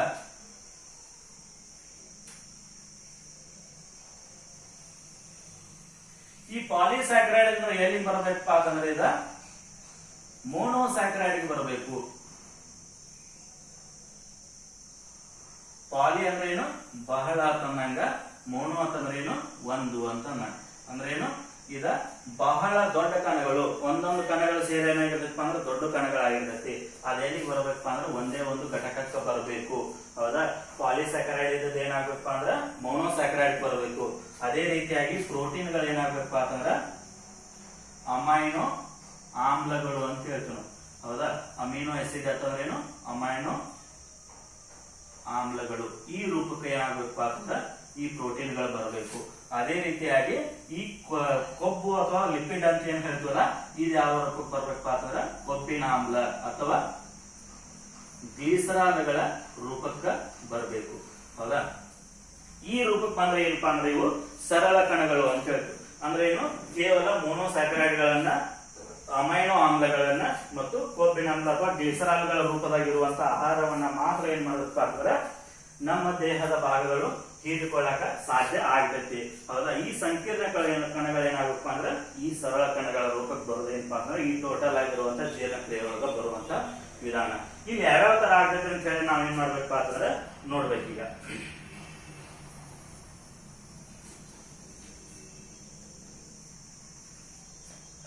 ಒಂದೇದೇನಪ್ಪ ಅಂತಂದ್ರ ಬಾಯಿ ಒಳಗೆ ಏನಾಗ್ಬೇಕಪ್ಪ ಅಂದ್ರ ಹಲ್ಲುಗಳ ಸಹಾಯದಿಂದ ಏನ್ ಮಾಡ್ತೀವಪ್ಪ ಅಂದ್ರೆ ನಾವು ಆಹಾರವನ್ನ ಅಗಿತೀವಿ ಹೌದಾ ದೊಡ್ಡ ಆಹಾರದ ಕಣವನ್ನ ಏನ್ ಮಾಡ್ತೀವಪ್ಪ ಅಂದ್ರೆ ಚಿಕ್ಕ ಆಹಾರದ ಕಣವಾಗಿ ವಿಭಾಗ ಮಾಡ್ತೀವಿ ಹೌದಾ ಆದ್ರ ಇಲ್ಲಿ ಏನಾಗುದಿಲ್ಲಪ್ಪ ಅಂತಂದ್ರೆ ಯಾವುದೇ ತರ ಪ್ರೋಟೀನ್ಗಳು ಮತ್ತು ಲಿಪಿಡ್ಗಳು ವಿಭಾಗ ಆಗುವುದಿಲ್ಲ ಕೇವಲ ಸ್ವಲ್ಪ ಪ್ರಮಾಣದ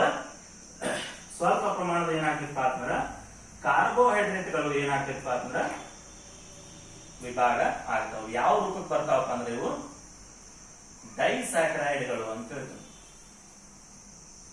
ಡೈ ಅಂದ್ರೆ ಏನಪ್ಪಾ ಅಂತಂದ್ರ ಎರಡು ಅಂದ್ರೆ ಏನು ಎರಡು ಘಟಕಗಳನ್ನು ಹೊಂದಿರುವಂತ ಕಾರ್ಬೋಹೈಡ್ರೇಟ್ ಇದೆ ಡೈಸ್ಯಾಕರೈಡ್ ಬರುತ್ತೆ ಅದು ಯಾವ್ದಪ್ಪ ಅಂತಂದ್ರ ಮಾಲ್ಟೋಸ್ ಅನ್ನುವಂತ ಒಂದು ರೂಪಕ್ಕೆ ಬರ್ತೈತಿ ಹೌದಾ ಅಂದ್ರೆ ಏನು ಈ ಕಾರ್ಬೋಹೈಡ್ರೇಟ್ ಏನಾಯ್ತು ಇವಾಗ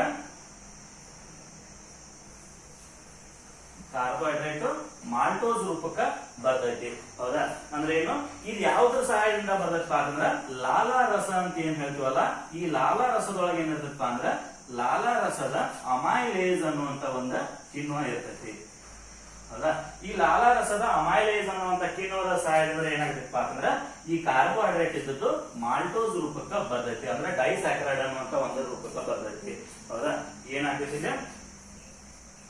ಕಾರ್ಬೋಹೈಡ್ರೇಟ್ ಯಾವ ರೂಪಕ್ಕೆ ಬರ್ತೈತಿ ಮಾಲ್ಟೋಸ್ ರೂಪಕ್ಕ ಬರ್ತೈತಿ ಯಾವುದ್ರ ಸಹಾಯದಿಂದಪ್ಪ ಅಂತಂದ್ರ ಲಾಲಾರಸದ ಅಮೈಲೇಸ್ ಅನ್ನುವಂತ ಒಂದು ಕಿಣ್ವದ ಸಹಾಯದಿಂದ ಹೌದಾ ಉಳಿದಂತ ಯಾವುದೇ ತರಹ ಆಹಾರದ ಘಟಕಗಳು ಪ್ರೋಟೀನ್ಗಳಾಗ್ಲಿ ಲಿಪಿಡ್ಗಳಾಗ್ಲಿ ಈ ಲಾಲಾರಸದ ಅಮೈಲೇಸ್ ಅಥವಾ ಬಾಯಿಯಲ್ಲಿ ಏನಾಗುದಪ್ಪ ಅಂದ್ರೆ ವಿಭಾಗ ಆಗುವುದಿಲ್ಲ ಹೌದಾ ಇಲ್ಲಿ ಏನಾಗ್ತಪ್ಪ ಅಂದ್ರೆ ಈ ಲಾಲಾರಸದ ಸಹಾಯದಿಂದ ಏನಾಗುತ್ತೆ ಇಲ್ಲೊಂದ ಮಾಲ್ಟೋಸ್ ರೂಪಕ್ಕೆ ಬರುತ್ತೆ ಈ ಲಾಲಾರಸದ ಏನ್ ಮಾಡ್ಬೇಕಪ್ಪ ಅಂತಂದ್ರ ಈ ಆಹಾರವನ್ನ ಏನ್ ಮಾಡ್ಬೇಕಪ್ಪ ಅಂದ್ರ ತೋಯಿಸಿ ಮೆದು ಮಾಡ್ತೈತಿ ಯಾಕಪ್ಪ ಅಂತಂದ್ರ ಇಲ್ಲಿ ಮುಂದೆ ಬಂದಾಗ ನಾನು ಏನಾಗ್ತೈತೆ ಅಂದ್ರೆ ಅನ್ನನಾಳದ ಒಳಗೋಡೆ ಏನಿರ್ತೈತಲ್ಲ ಅದು ಬಹಳ ಏನಿರುತ್ತಪ್ಪ ಅಂದ್ರೆ ಮೆದುವಾಗಿರ್ತೈತಿ ಅದ್ರ ಸಲುವಾಗಿ ಏನ್ ಮಾಡಬೇಕಪ್ಪ ಅಂದ್ರೆ ಇದನ್ನ ಆಹಾರವನ್ನ ಮೆದು ರೂಪಕ್ಕ ಬರ್ತೈತಿ ಇವಾಗ ಹೌದಾ ಈ ಮೆದು ರೂಪಕ್ಕ ಈ ಗಂಟಲಿನೊಳಗೆ ಬಂದ ಏನಾಗತ್ತಪ್ಪ ಆಹಾರ ನುಂಗ್ತಿರಲ್ಲ ಅದೇನಾಗತ್ತಪ್ಪ ಅಂದ್ರೆ ಒಂದ ರೌಂಡ್ ಶೇಪ್ ದಾಗ ಒಂದು ತುತ್ತು ಅಂತ ಏನ್ ಹೇಳ್ತಿರಲ್ಲ ನೀವು ಅಂದ್ರೆ ಏನ ಒಂದ ಬಾಲ್ ಶೇಪ್ ದಾಗ ಬರ್ತೈತಿ ಅದಕ್ಕೆ ಏನಂತಪ್ಪ ಅಂದ್ರೆ ನಾವ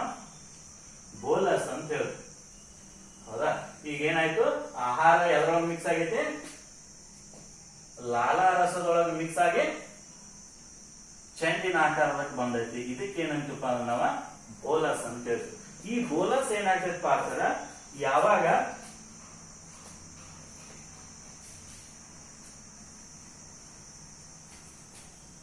ಈ ಬೋಲಸ್ ಏನಾಗ್ತೈತಪ್ಪ ಅಂದ್ರ ಅನ್ನನಾಳಕ್ಕೆ ಬರ್ತೈತಲ್ಲ ಇಲ್ಲ ಯಾವುದೇ ತರ ವಿಭಜನೆ ಆಗುದಿಲ್ಲ ಹೌದಾ ಆಹಾರದ ಘಟಕಗಳು ಏನಾಗುದಪ್ಪ ಅಂದ್ರೆ ಇಲ್ಲಿ ಯಾವುದೇ ತರ ವಿಭಜನೆ ಆಗುದಿಲ್ಲ ಕೇವಲ ಏನಾಗುತ್ತಪ್ಪ ಅಂದ್ರೆ ಆಹಾರದ ಚಲನೆ ಮಾತ್ರ ಆಗ್ತೈತಿ ಈಗ ಬೋಲಸ್ ಇಲ್ಲಿ ಬಂದೈತಂದ್ರೆ ಏನ್ ಮಾಡಬೇಕಪ್ಪ ಅಂತಂದ್ರ ಇಲ್ಲಿರುವಂತ ಅನ್ನನಾಳದ ಒಳಗೋಡೆ ಇದ್ರೊಳಗೆ ಏನಿರ್ತಪ್ಪ ಅಂದ್ರೆ ಕೆಲವೊಂದಿಷ್ಟು ಸ್ನಾಯುಗಳು ಇರ್ತಾವು ಆ ಸ್ನಾಯುಗಳು ಏನ್ ಮಾಡ್ತಪ್ಪ ಅಂದ್ರ ಈ ತರ ಸಂಕುಚನ ಆಗುವುದ್ರಿಂದ ಏನಾಗ್ತಪ್ಪ ಅಂದ್ರೆ ಈ ಆಹಾರದ ಚಲನೆ ಆಗ್ತೈತಿ ಹೌದಾ ಇದ ಹಿಗ್ಗುವಿಕೆ ಮತ್ತು ಕುಗ್ಗುವಿಕೆಯಿಂದ ಸಂಕುಚನ ಮತ್ತು ವಿಕಸನದ ಸಹಾಯದಿಂದ ಏನಾಗ್ತಪ್ಪ ಅಂದ್ರೆ ಈ ಆಹಾರದ ಘಟಕ ಈ ತರ ಬರ್ತೈತಿ ಈಗ ಇಲ್ಲಿ ಬಂತಂದ್ರೆ ಏನಾಗ್ತಪ್ಪ ಅಂದ್ರೆ ಇಲ್ಲಿ ಏನಾಗ್ತಪ್ಪ ಅಂದ್ರೆ ಮತ್ತ ಸಂಕುಚನ ಆಗಿ ಈ ತರ ಮುಂದೆ ತಳ್ಳಲ್ಪಡ್ತೈತಿ ಹೌದಾ ಈಗ ಏನಾಗ್ತಪ್ಪ ಅಂದ್ರೆ ಬೋಲಸ್ ಈ ಜಠರದವರೆಗೂ ಏನಾಗ್ತಪ್ಪ ಅಂದ್ರೆ ಬರ್ತೈತಿ ಇಲ್ಲಿ ಜಠರದೊಳಗೆ ಬಂದ ನಂತರ ಏನಾಗತ್ತಪ್ಪ ಅಂದ್ರ ಈ ಯಾವುದು ಲಾಲಾರಸ ಮಿಕ್ಸ್ ಆದಂತ ಆಹಾರದ ಜೊತೆಗೆ ಏನಾಗತ್ತಪ್ಪ ಅಂದ್ರ ಜಠರನ್ನು ಏನ್ ಮಾಡತ್ತಪ್ಪ ಅಂದ್ರ ಇಲ್ಲೇನಾಯ್ತು ಲಾಲಾರಸ ಬಿಡುಗಡೆ ಆಗಿ ಅಮೈಲೇಸ್ ಅನ್ನುವಂತ ಕಿಣ್ವ ಬಿಡುಗಡೆ ಆಗಿರುತ್ತೆ. ಅದೇನ್ ಮಾಡತ್ತಪ್ಪ ಅಂದ್ರ ಕಾರ್ಬೋಹೈಡ್ರೇಟ್ ಅನ್ನ ವಿಭಾಗ ಮಾಡ್ಬೇಕು. ಹೌದಾ?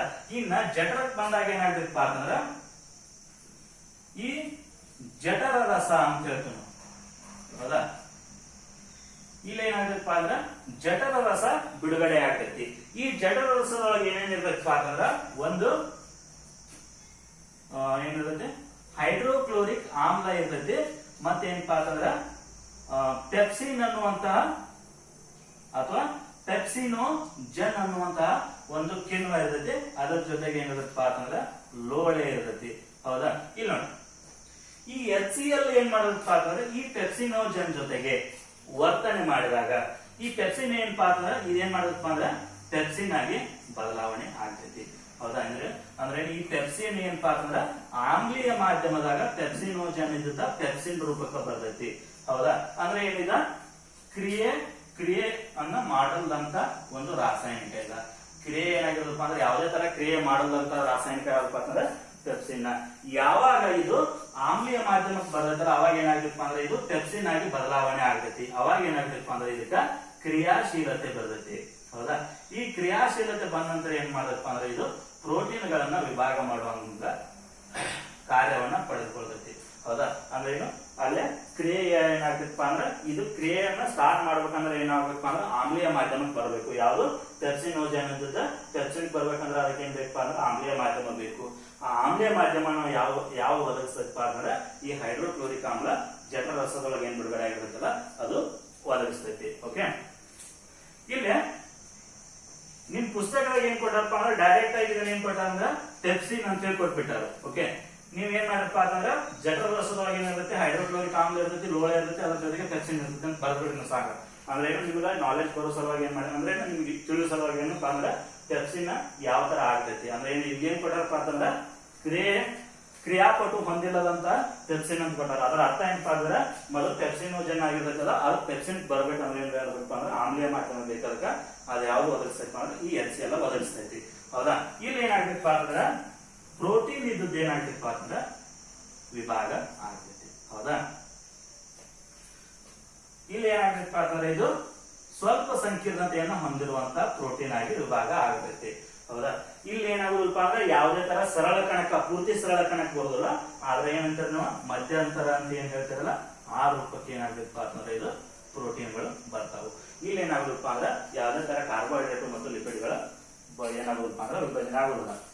ಒಂದೇನಾಯ್ತು ಲಾಲಾರಸದ ಅಮೈಲೇಸ್ ಅಂದ್ರೆ ಕೇವಲ ಕಾರ್ಬೋಹೈಡ್ರೇಟ್ಗಳು ಅದು ಎಷ್ಟಪ್ಪ ಅಂದ್ರೆ ಕೇವಲ 15ರಷ್ಟು ಮಾತ್ರ ಏನಾಗ್ತೈತಪ್ಪ ಅಂದ್ರೆ ಕಾರ್ಬೋಹೈಡ್ರೇಟ್ ವಿಭಜನೆ ಆಗುತ್ತೆ. ಉಳಿದಂತ ಕಾರ್ಬೋಹೈಡ್ರೇಟ್ ಏನಾಗ್ತೈತಪ್ಪ ಅಂದ್ರೆ ಸಣ್ಣ ಕರಳಿಗೆ ಬಂದ ನಂತರ ವಿಭಜನೆ ಆಗುತ್ತೆ. ಹೌದಾ? ಇಲ್ಲಿ ಏನಾಗ್ತೈತಪ್ಪ ಅಂದ್ರೆ ಇಲ್ಲಿ ಜಠರರಸದ ಸಹಾಯದಿಂದ ಕೇವಲ ಸ್ವಲ್ಪ ಪ್ರಮಾಣದ ಏನಾಗ್ತೈತಪ್ಪ ಅಂದ್ರೆ ಪ್ರೋಟೀನ್ಗಳು ಏನಾಗ್ತಪ್ಪ ಅಂದ್ರೆ ವಿಭಾಗ ಆಗ್ತಾವು. ಹೌದಾ? ಇಲ್ಲಿ ಏನಾಯ್ತು ಕಾರ್ಬೋಹೈಡ್ರೇಟ್ ಸ್ವಲ್ಪ ಪ್ರಮಾಣದಾಗ ಇಲ್ಲಿ ಏನಾಯ್ತಪ್ಪ ಅಂದ್ರೆ ಪ್ರೋಟೀನ್ ಏನಾಯ್ತು ಸ್ವಲ್ಪ ಪ್ರಮಾಣದಾಗ ವಿಭಾಗ ಆಗ್ತೈತಿ. ಹೌದಾ? ಇನ್ನುಳಿದಂತಹ ಈ ಪ್ರೋಟೀನ್ಗಳು ಆಗಿರ್ಲಿ ಅಂದ್ರೆ ಏನು ಜಾಸ್ತಿ ಏನಾಗಿರೋದು ಅಂದ್ರೆ ಮ್ಯಾಗ ಅಂದ್ರೆ ಏನು ಜಠರದೊಳಗಾಗ್ಲಿ ಯಾವುದು ಬಾಯಿ ಒಳಗಾಗಿರೋದಪ್ಪ ಏನಾಗಿರೋದಪ್ಪ ಅಂದ್ರೆ ಎಲ್ಲಾ ಆಹಾರ ಘಟಕಗಳು ವಿಭಾಗ ಆಗಿರೋದಿಲ್ಲ.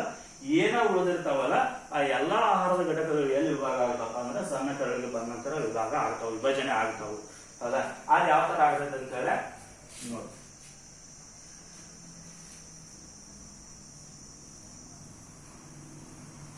ಈ ಜಠರರಸದ ಏನಿರುತ್ತಪ್ಪ ಅಂದ್ರೆ HCl, ಪೆಪ್ಸಿನ್ ಮತ್ತು ಲೋಳೆ ಅಂತ ಹೇಳಿದ್ದಾನೆ.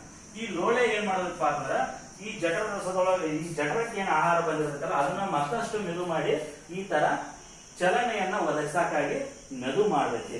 ಹೌದಾ? ಆ ತರ ಏನಾದ್ರು ಲೋಳೆ ಬಿಡುಗಡೆ ಆಗಲಿಲ್ಲಪ್ಪ ಅಂದ್ರೆ ಕೇವಲ ಏನಾಗಿರುತ್ತಪ್ಪ ಅಂದ್ರೆ ಈ HCl ಅಂದ್ರೆ ಏನು ಹೈಡ್ರೋಕ್ಲೋರಿಕ್ ಆಮ್ಲ ಅಂತ ಏನ್ ಹೇಳ್ತಿರಲ್ಲ ಅದು ಬಿಡುಗಡೆ ಆಗಿ ಏನ್ ಮಾಡ್ತೀರಪ್ಪ ಅಂದ್ರೆ ಉರಿಯೂತ ಅಂತ ಹೇಳ್ತೀವಿ ನಾವು. ಹೌದಾ? ಅಂದ್ರೆ ಏನು ಸ್ಟಮಕ್ ಬರ್ನ್ ಅಂತ ಯಾವುದು ಆಸಿಡ್ ರಿಫ್ಲೆಕ್ಸ್ ಅಂತ ಹೇಳ್ತೀವಿ ನಾವು. ವಾಂತಿ ಬರೋದು ಅಂತ ಹೇಳ್ತೀವಿ, ಪಿತ್ತ ಆಗ್ತೈತಿ ಅಂತ ಹೇಳ್ತಾರಲ್ಲ ಆ ಪಿತ್ತ ಆಗೋದು ಯಾವ್ದಂದ್ರೆ ಆಗತ್ತಪ್ಪ ಅಂದ್ರೆ ಈ ಲೋಳೆ ಕಡಿಮೆ ಆದ ನಂತರ ಆಗ್ತೈತಿ. ಹೌದಾ. ಅದ್ರ ಸಲುವಾಗಿ ಬೇರೆ ಟ್ಯಾಬ್ಲೆಟ್ಸ್ ಬರ್ತಾವ ಯಾವ ಅಂತ ಹೇಳ್ತೇನೆ ನಾನು. ಈಗ ಏನಾಯ್ತಪ್ಪ ಅಂತಂದ್ರೆ ಈ ಪೆಪ್ಸಿನ್ ಸಹಾಯದಿಂದ ಏನಾಯ್ತು, ಕೆಲವೊಂದಿಷ್ಟ ಪ್ರೋಟೀನ್ಗಳೇನಾದ್ರು ವಿಭಾಗ ಅದು. ಹೌದಾ. ಈ ಪ್ರೋಟೀನ್ಗಳು ಇನ್ನು ಉಳಿದಂತ ಪ್ರೋಟೀನ್ಗಳಾಗಿರ್ಲಿ, ಇಲ್ಲಿ ಉಳಿದಂತ ಕಾರ್ಬೋಹೈಡ್ರೇಟ್ಗಳಾಗ್ಲಿ, ಇನ್ನ ಇರುವಂತ ಆಹಾರದ ಘಟಕ ಯಾವಪ್ಪ ಅಂತಂದ್ರೆ ಲಿಪಿಡ್ ಆಗ್ಲಿ, ಅವೆಲ್ಲ ಎದ್ರೊಳಗ ಆಗ್ತಾವಪ್ಪ ಅಂತಂದ್ರೆ ಸಣ್ಣ ಕರಳಿನೊಳಗ ಆಗ್ತಾವು. ಹೌದಾ. ಯಾವಾಗ ಆಹಾರ ಈ ಜಠರದಿಂದ ಬರ್ತೈತಲ್ಲ, ಇದರ ಜೊತೆಗೆ ಏನ್ ಮಿಕ್ಸ್ ಆಗ್ಬೇಕಪ್ಪ ಅಂದ್ರ ಯಕೃತ್ತಿನಲ್ಲಿ ತಯಾರಾದಂತ ಪಿತ್ತಜನಕ, ಯಕೃತ್ತಿನಾಗ ಏನಾಗಬೇಕಪ್ಪ ಅಂತಂದ್ರ ಪಿತ್ತರಸ ಅಂತ ಹೇಳ್ತೀವಿ ನಾವು. ಆ ಪಿತ್ತರಸ ತಯಾರಾಗಿ ಎಲ್ಲಿ ಸಂಗ್ರಹ ಆಗಿರ್ತಪ್ಪ ಅಂದ್ರ ಪಿತ್ತ ಕೋಶ ಅಥವಾ ಪಿತ್ತ ಜನಕಾಂಗ, ಗಾಲ್ ಬ್ಲಾಡರ್ ಅಂತ ಏನ್ ಹೇಳ್ತಿರಲ್ಲ, ಅದ್ರೊಳಗೆ ಏನಾಗಿರ್ತಪ್ಪ ಅಂದ್ರ ಸಂಗ್ರಹ ಆಗಿರ್ತೈತಿ. ಈ ಯಾವಪ್ಪ ಅಂತಂದ್ರ ಪಿತ್ತರಸ ಅಂತ ಹೇಳ್ತೀವಿ. ಹೌದಾ.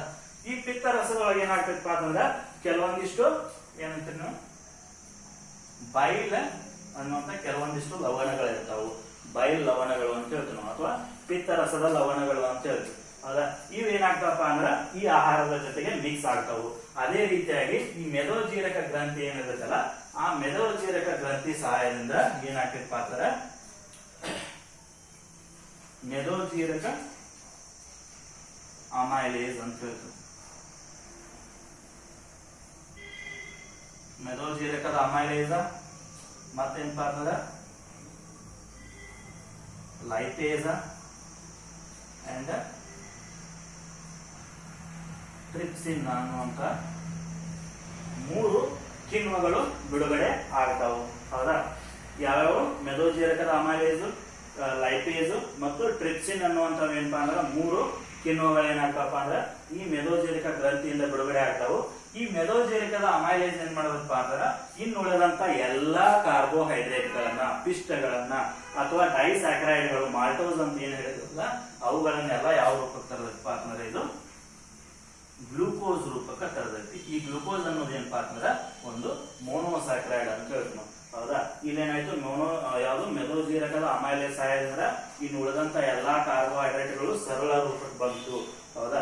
ಇಲ್ಲೇ ಯಾವುದು ಸಲಾವೈರೆ ಅಮೈಲೇಸ್ ಅಥವಾ ಲಾಲಾರಸದ ಅಮೈಲೇಸ್ ಅಂತ ಏನ್ ಹೇಳ್ತವಲ್ಲ, ಅಲ್ಲಿ ಏನಾಗಿತ್ತಪ್ಪ ಅಂದ್ರೆ ಡೈಸ್ಯಾಕ್ರೈಡ್ ಮಾಲ್ಟೋಸ್ ರೂಪಕ್ಕೆ ಬಂದಿತ್ತದು. ಆ ಮಾಲ್ಟೋಸ್ ರೂಪಕ್ಕೆ ಇರುವಂತ ಎಲ್ಲಾ ಏನಿದಪ್ಪ ಅಂತಂದ್ರೆ ಇಲ್ಲಿ ಬಂದ್ ಏನಾಗ್ತದೆ, ಉಳಿದಂತ ಎಲ್ಲಾ ಕಾರ್ಬೋಹೈಡ್ರೇಟ್ಗಳು ಮಾಲ್ಟೋಸ್ ರೂಪಕ್ಕೆ ಬಂದ ಆ ನಂತರ ಯಾವ ರೂಪಕ್ಕೆ ಬರುತ್ತಪ್ಪ ಅಂದ್ರೆ ಲಾಸ್ಟಿಗೆ ಗ್ಲೂಕೋಸ್ ರೂಪಕ್ಕೆ ಬರ್ತೈತಿ. ಅದು ಯಾವ್ದು ಸಹಾಯದಿಂದ ಬರುತ್ತಪ್ಪ ಅಂತಂದ್ರೆ ಮೆದೋಜೀರಕದ ಅಮೈಲೇಸ್ ಸಹಾಯದಿಂದ ಬರ್ತೈತಿ. ಇನ್ನ ಈ ಲೈಪೇಸ್ ಅನ್ನುವಂತ ಕಿಣ್ವ ಏನ್ ಮಾಡೋದಪ್ಪ ಅಂತಂದ್ರ ಕೊಬ್ಬಿನ ಮೇಲೆ ವರ್ತನೆ ಮಾಡ್ತೈತಿ. ಹೌದಾ. ನಿಮಗೆ ಇನ್ನೊಂದು ಯಾವ್ದಪ್ಪ ಅಂತಂದ್ರ ಕೊಬ್ಬು ಅಂತ ಹೇಳಿದ್ವಿ ನಾವು, ಅಥವಾ ಲಿಪಿಡ್ ಅಂತ ಏನ್ ಹೇಳ್ತೀವಲ್ಲ, ಈ ಲಿಪಿಡ್ ಅನ್ನ ಮೇಲೆ ವರ್ತನೆ ಮಾಡಿ ಏನ್ ಮಾಡೋದಪ್ಪ ಅಂದ್ರೆ ಇದನ್ನ ಗ್ಲಿಸರಾಲ್ ರೂಪಕ್ಕ ತರ್ತೈತಿ. ಹೌದಾ. ಈ ಗ್ಲಿಸರಾಲ್ ರೂಪಕ್ಕ ಬರೋಕ್ಕಿಂತ ಮುಂಚೆ ಈಗ ಕೊಬ್ಬು ಏನಿರುತ್ತಪ್ಪ ಅಂದ್ರೆ ಸಂಕೀರ್ಣ ಘಟಕ ಆಗಿರ್ತೈತಿ. ಇದನ್ನ ಸ್ವಲ್ಪ ಪ್ರಮಾಣದ ಸರಳ ಘಟಕ ಮಾಡೋದು ಯಾವಪ್ಪ ಅಂತಂದ್ರೆ ಈ ಪಿತ್ತರಸ ಅಂತ ಏನ್ ಹೇಳ್ತೀವಲ್ಲ, ಈ ಪಿತ್ತರಸ ಏನ್ ಮಾಡೋದಪ್ಪ ಅಂದ್ರೆ ದೊಡ್ಡ ಕೊಬ್ಬಿನ ಘಟಕಗಳನ್ನ ಏನ್ ಮಾಡೋದಪ್ಪ ಅಂತಂದ್ರೆ ಸಣ್ಣ ಕೊಬ್ಬಿನ ಘಟಕಗಳಾಗಿ ವಿಂಗಡಣೆ ಮಾಡ್ತೈತಿ. ಇದನ್ನ ಏನಂತಪ್ಪ ಅಂದ್ರೆ ಎಮಲ್ಸೀಕರಣ ಅಂತ ಹೇಳ್ತೀವಿ. ಹೌದಾ. ಈ ಎಮಲ್ಸೀಕರಣದ ಸಹಾಯದಿಂದ ದೊಡ್ಡ ಕೊಬ್ಬಿನ ಕಣಗಳು ಏನಾಗ್ತಪ್ಪ ಅಂದ್ರೆ ಸಣ್ಣ ಕೊಬ್ಬಿನ ಕಣಗಳಾಗ್ತವು. ಈ ಸಣ್ಣ ಕೊಬ್ಬಿನ ಕಣಗಳ ಮೇಲೆ ಏನ್ ಮಾಡೋದಪ್ಪ ಅಂತಂದ್ರೆ ಮೆದೋಜೀರಕಾಂಗ ಅಥವಾ ಮೆದೋಜೀರಕ ಗ್ರಂಥಿ ಸ್ರವಿಸಿದಂತಹ ಲೈಪೇಸ್ ಅನ್ನುವಂತ ಒಂದು ಕಿಣ್ವ ಏನ್ ಮಾಡೋದಪ್ಪ ಅಂದ್ರೆ ಅದನ್ನ ಗ್ಲಿಸರಾಲ್ ಅಥವಾ ಕೊಬ್ಬಿನ ಆಮ್ಲದ ರೂಪಕ್ಕೆ ಏನ್ ಮಾಡೋದಪ್ಪ ಅಂತಂದ್ರೆ ತೆಗೆದುಕೊಂಡು ಬರ್ತೈತಿ. ಹೌದಾ. ಇದೇನಪ್ಪ ಅಂತಂದ್ರ ಕೊಬ್ಬಿನ ಜೀರ್ಣಕ್ರಿಯೆ ಇಲ್ಲ. ಹೌದಾ. ಮೆದೋಜೀರಕ ಏನು ಕಾರ್ಬೋಹೈಡ್ರೇಟ್ಗಳು ಯಾವ ರೂಪಕ್ಕೆ ಬಂದು ಗ್ಲೂಕೋಸ್ ರೂಪಕ್ಕೆ ಬಂದು, ಮತ್ತೇನಪ್ಪಾ ಅಂತಂದ್ರೆ ಕೊಬ್ಬು ಯಾವ ರೂಪಕ್ಕೆ ಬಂತು, ಸರಳ ಕಣವಾದಂತ ಗ್ಲಿಸರಾಲ್ ಅಥವಾ ಕೊಬ್ಬಿನ ಆಮ್ಲದ ರೂಪಕ್ಕೆ ಬಂತು. ಇನ್ನು ಉಳಿದಂತ ಯಾವಪ್ಪ ಅಂತಂದ್ರೆ ಪ್ರೋಟೀನ್ ಅಂತ ಹೇಳಿ.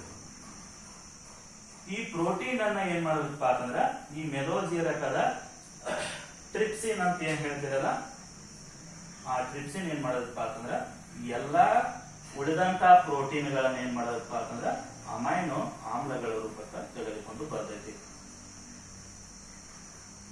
ಹೌದಾ. ಅಂದ್ರೇನು, ಇಲ್ಲಿ ಸ್ರವಿಕೆಯಾದಂತಹ ಬಾಯಿಯೊಳಗೆ ಏನಾಗಿತ್ತು ಲಾಲಾರಸದ ಅಮೈಲೇಸ್ ಆಗಿತ್ತು. ಅದೇನ್ ಮಾಡಿತ್ತು, ಸ್ವಲ್ಪ ಪ್ರಮಾಣದ ಕಾರ್ಬೋಹೈಡ್ರೇಟ್ ಗಳನ್ನ ಮಾಲ್ಟೋಸ್ ರೂಪಕ್ಕೆ ತಂದಿತ್ತು, ಡೈಸ್ಯಾಕ್ರೈಡ್ ಗಳ ರೂಪಕ್ಕೆ ತಂದಿತ್ತು. ಹೌದಾ, ಅದಾದ ನಂತರ ಯಾವುದೇ ತರ ಜೀರ್ಣಕ್ರಿಯೆ ಆಗಿರೋದಿಲ್ಲ. ಅಂದ್ರೆ ಏನು, ಕೇವಲ 15% ಕಾರ್ಬೋಹೈಡ್ರೇಟ್ ಗಳು ಮಾತ್ರ ಏನಾಗಿರ್ತಪ್ಪ ಅಂದ್ರೆ ಅಲ್ಲಿ ಜೀರ್ಣ ಆಗಿರ್ತೈತಿ, ಉಳಿದಂತ ಯಾವ್ದು ಜೀರ್ಣ ಆಗಿರೋದಿಲ್ಲ. ಹೌದಾ, ಅದಾದ ನಂತರ ಏನಾಗಿತ್ತಪ್ಪ ಅಂದ್ರೆ ಜಠರ ಬರ್ತೈತಿ. ಆ ಜಠರದೊಳಗೆ ಏನಾಗ್ತೈತಪ್ಪ ಅಂದ್ರೆ HCl ಅಂದ್ರೆ ಹೈಡ್ರೋಕ್ಲೋರಿಕ್ ಆಮ್ಲ ಮತ್ತು ಪೆಪ್ಸಿನ್ ಅನ್ನುವಂತ ಪೆಪ್ಸಿನ್ ಅನ್ನುವಂತ 1 ಕಿಣ್ವ ಬಿಡುಗಡೆ ಆಗ್ತೈತಿ. ಆ ಪೆಪ್ಸಿನ್ ಯಾವುದರ ಸಹಾಯದಿಂದ ಆಕ್ಟಿವ್ ಆಗ್ತೈತಿ ಅಂದ್ರೆ ಏನು, ಕಾರ್ಯನಿರತವಾಗ್ತೈತಪ್ಪ ಅಂದ್ರೆ ಇಲ್ಲೇ ಆಮ್ಲೀಯ ಮಾಧ್ಯಮ ಅದನ್ನ ಯಾವ್ದು ಪ್ರೊವೈಡ್ ಮಾಡದಪ್ಪ ಅಂದ್ರೆ ಹೈಡ್ರೋಕ್ಲೋರಿಕ್ ಆಮ್ಲ ಪ್ರೊವೈಡ್ ಮಾಡುದು. ಹೌದಾ, ಅವಾಗ ಏನಾಗತ್ತಪ್ಪ ಅಂದ್ರೆ ಈ ಪೆಪ್ಸಿನ್ ಏನ್ ಮಾಡದಪ್ಪ ಅಂದ್ರೆ ಸ್ವಲ್ಪ ಪ್ರಮಾಣದ ಪ್ರೋಟೀನ್ ಗಳನ್ನ ಏನ್ ಮಾಡದಪ್ಪ ಅಂದ್ರೆ ವಿಭಾಗ ಮಾಡಿ ಅದನ್ನ ಯಾವ ರೂಪಕ್ಕೆ ತರದಪ್ಪ ಅಂತಂದ್ರೆ ಅಮೈನೋ ಆಮ್ಲಗಳ ರೂಪಕ್ಕೆ ತರದು.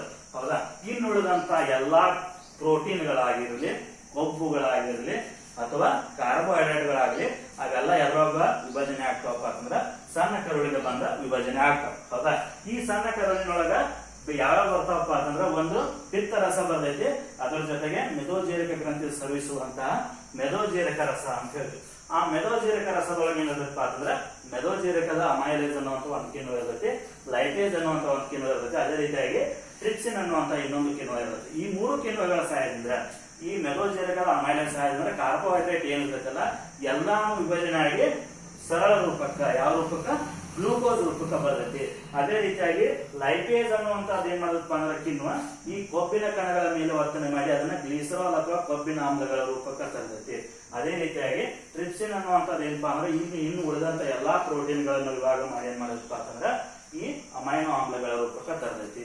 ಹೌದಾ, ಇದೇನಪ್ಪಾ ಅಂತಂದ್ರೆ ಈಗ ಏನಾಯ್ತು, ಟೋಟಲ್ ಆಗಿ ಸಂಕೀರ್ಣವಾದ ಆಹಾರದ ಘಟಕಗಳು ಎಲ್ಲ ಏನಾದಪ್ಪ ಅಂತಂದ್ರೆ ಸರಳ ಘಟಕಕ್ಕೆ ಬಂದು ಒಂದ್ ಯಾವಪ್ಪ ಅಂದ್ರೆ ಕಾರ್ಬೋಹೈಡ್ರೇಟ್ ಇದ್ದದ್ದ ಗ್ಲೂಕೋಸ್ ರೂಪಕ್ಕೆ ಬಂತು, ಪ್ರೋಟೀನ್ ಇದ್ದದ್ದ ಅಮೈನೋ ಆಮ್ಲಗಳ ರೂಪಕ್ಕೆ ಬಂತು, ಅದೇ ರೀತಿಯಾಗಿ ಲಿಪಿಡ್ಗಳು ಇದ್ದದ್ದು ಯಾವಪ್ಪ ಅಂತಂದ್ರೆ ಗ್ಲಿಸರಾಲ್ಗಳ ರೂಪಕ್ಕೆ ಬಂದು. ಈ ಎಲ್ಲಾ ಸರಳ ಕಣಗಳನ್ನ ಏನ್ ಮಾಡೋದಪ್ಪ ಅಂತಂದ್ರ ಸಣ್ಣ ಕರಳಿನ ಒಳಗೋಡೆ ಮೇಲೆ ಏನಪ್ಪಾ ಅಂತಂದ್ರ ಈ ರೀತಿಯಾಗಿ ವಿಲ್ಲೈ ಅನ್ನುವಂತ ಕೆಲವೊಂದಿಷ್ಟು ರಚನೆಗಳಿರ್ತಾವ. ಇದು ಸಣ್ಣ ಕರಳಿನ ಗೋಡೆ ಅಂತಂದ್ರೆ ಇದೇನು ಒಳಗೋಡೆ ಅಂತ ಏನ್ ಹೇಳ್ತಿರಲ್ಲ, ಬೆರಳಿನ ಆಕಾರದ ರಚನೆಗಳು ಅಂತ ಹೇಳ್ತೀವಿ. ಇವುಗಳನ್ನ ಏನಂತಪ್ಪ ನಾವು ವಿಲ್ಲೈಗಳು ಅಂತ ಹೇಳ್ತೀವಿ. ಈ ವಿಲ್ಲೈಗಳು ಏನ್ ಮಾಡ್ತಾವಪ್ಪ ಅಂತಂದ್ರೆ ಇಲ್ಲಿ ಏನ ಸರಳ ಕಣಕ್ಕೆ ಬಂದಿರ್ತಾವಲ್ಲ, ಈ ಸರಳ ಕಣಕ್ಕೆ ಬಂದಂತ ಎಲ್ಲಾ ಆಹಾರ ಘಟಕಗಳನ್ನ ಹೀರಿಕೊಂಡು ಏನ್ ಮಾಡ್ತಪ್ಪ ಅಂತಂದ್ರ ರಕ್ತಕ್ಕೆ ಏನ್ ಮಾಡ್ತಪ್ಪ ಅಂದ್ರೆ ಸಾಗಾಣಿಕೆ ಮಾಡ್ತೈತಿ. ಹೌದಾ, ಇಲ್ಲೇ ಸರಳ ಕಣಗಳೆಲ್ಲ ಏನಾದಪ್ಪ ಅಂತಂದ್ರ ರಕ್ತಕ್ಕ ವರ್ಗಾವಣೆ ಆಗ್ತವೆ. ಯಾವ್ದ್ರ ಸಹಾಯದಿಂದಪ್ಪ ಅಂದ್ರ ವಿಲ್ಲೈಗಳ ಸಹಾಯದಿಂದ. ಇನ್ನ ಏನಾಯ್ತಪ್ಪ ಅಂದ್ರ ಈ ಸಣ್ಣ ಕರುಳಿನೊಳಗ ಎಲ್ಲಾನು ಏನಾಗ್ತಪ್ಪ ಅಂದ್ರ ಹೀರಿಕೆ ಆಗ್ತೈತಿ. ಹೌದಾ, ಇನ್ನ ಉಳಿದಂತದ್ದು ಏನಾಗ್ತಪ್ಪ ಅಂದ್ರ ದೊಡ್ಡ ಕರುಳಿಗೆ ಬರ್ತೈತಿ. ಈ ದೊಡ್ಡ ಕರುಳಿಗೆ ಬಂದ ನಂತರ ಇನ್ನೇನಾದ್ರು ಕೆಲವೊಂದಿಷ್ಟು ಖನಿಜಗಳಾಗಿರ್ಲಿ ಅಥವಾ ವಿಟಮಿನ್ಗಳು ಅಂತ ಹೇಳ್ತೀರಿ ಅಥವಾ ಹೆಚ್ಚಿಗೆ ಇರುವಂತ ನೀರು, ಇವೆಲ್ಲಾನು ಏನ್ ಮಾಡ್ಬೇಕಪ್ಪ ಅಂತಂದ್ರ ದೊಡ್ಡ ಕರುಳಿನಾಗಿರುವಂತಹ ವಿಲ್ಲೈಗಳು ಅಂತ ಹೇಳ್ತೀವಿ. ಹೌದಾ, ಅಂದ್ರೆ ಏನು, ನಿಮ್ಗೆ ಕ್ವಶನ್ ಬರ್ಬೋದು, ವಿಲ್ಲೈಗಳು ಎಲ್ಲಿ ಕಂಡು ಬರ್ತಾವ ಅಂತ ಕೇಳಿದ್ರಪ್ಪ ಅಂದ್ರೆ ಏನು, ಅದ ದೊಡ್ಡ ಕರುಳಿನಾಗೂ ಇರ್ತಾವು, ಸಣ್ಣ ಕರುಳಿನಾಗೂ ಇರ್ತಾವು. ದೊಡ್ಡ ಕರುಳಿನಾಗಿರುವಂತ ವಿಲ್ಲೈಗಳು ಏನ್ ಮಾಡ್ತಾವಪ್ಪ ಅಂದ್ರೆ ಖನಿಜಗಳು, ವಿಟಮಿನ್ಗಳು ಮತ್ತು ಹೆಚ್ಚಾದಂತಹ ನೀರನ್ನ ಹೀರಿಕೆ ಮಾಡಿದ್ರೆ ಇಲ್ಲೇನ್ ಮಾಡ್ಬೇಕಪ್ಪ ಅಂತಂದ್ರ ಆಹಾರದ ಸರಳ ಘಟಕಗಳನ್ನ ಹೀರಿಕೆ ಮಾಡ್ತಾವು. ಹೌದಾ, ಇವೆಲ್ಲ ಏನಾಗ್ತವಪ್ಪ ಅಂದ್ರೆ ಈಗ ರಕ್ತಕ್ಕ ವರ್ಗಾವಣೆ ಆಗ್ತೈತಿ. ಹೌದಾ, ಈ ವಿಲ್ಲೈಗಳು ಏನ್ ಮಾಡ್ತಾವಪ್ಪ ಅಂದ್ರೆ ಆಹಾರದ ಘಟಕಗಳು, ಉಪಯುಕ್ತ ಘಟಕಗಳು ಅಂತ ಏನ್ ಹೇಳ್ತಿರಲ್ಲ ಅವುಗಳನ್ನ ಎಲ್ಲಾ ಹೀರಿಕೆ ಮಾಡಿ ಏನ್ ಮಾಡಿರ್ತಂದ್ರ ರಕ್ತಕ್ಕ ವರ್ಗಾವಣೆ ಆಗ್ತೈತಿ. ಹೌದಾ, ಈಗ ಏನಾಗ್ತೈತಪ್ಪ ಅಂತಂದ್ರ ಈ ರಕ್ತದಾಗಿರುವಂತಹ ಆಹಾರದ ಘಟಕಗಳು ಏನಾಗ್ತಪ್ಪ ಅಂದ್ರೆ ಶಕ್ತಿ ಬಿಡುಗಡೆ ಮಾಡಕ ಎಲ್ಲಿ ಕಾರ್ಯ ಇರ್ತದಲ್ಲ ಅಲ್ಲಿವರೆಗೂ ವರ್ಗಾವಣೆ ಆಗ್ತದೆ. ಹೌದಾ, ಇನ್ನು ಉಳಿದಂತ ಆಹಾರ ಅಂದ್ರೆ ಏನು, ಎಲ್ಲಾ ಹೀರಿಕೆ ಆದಂತದ್ದು. ಸಣ್ಣ ಕರುಳಿನಾಗ ಹೀರಿಕೆ ಆಗಿರ್ಬೋದು, ದೊಡ್ಡ ಕರುಳಿನಾಗ ಹೀರಿಕೆ ಆಗಿರ್ಬೋದು, ಅದು ಎಲ್ಲಾ ಹೀರಿಕೆ ಆದ ನಂತರ ಉಳಿದ ಆಹಾರ ಅಂತ ಏನ್ ಹೇಳ್ತಿರಲ್ಲ ಅದು ಏನಂತಪ್ಪ ಅಂದ್ರೆ ತಾಜ್ಯ ಅಂತ ಹೇಳ್ತೀವಿ. ಆ ತಾಜ್ಯ ಏನಾಗ್ತೈತಪ್ಪ ಅಂತಂದ್ರ ಈ ರೆಕ್ಟಮ್ ಅನ್ನುವಂತ ಒಂದು ಭಾಗಕ್ಕೆ ಬಂದು ಸಂಗ್ರಹ ಆಗ್ತೈತಿ. ಅದಾದ ನಂತರ ಮೊದಲ ರೂಪದಾಗ ಏನಾಗ್ತೈತಪ್ಪ ಅಂತಂದ್ರ ಗುದದ್ವಾರದ ಮೂಲಕ ಹೊರಗಡೆ ಹೋಗ್ತೈತಿ. ಇದೇನಪ್ಪ ಅಂತಂದ್ರೆ ಮಾನವನ ಜೀರ್ಣಾಂಗ ವ್ಯವಸ್ಥೆ ಇದು. ಹೌದಾ,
ಇದೇನಪ್ಪ ಅಂದ್ರ ಟೋಟಲ್ ನಡೆಯುವಂತ ಪ್ರೊಸೆಸ್ ಇದು.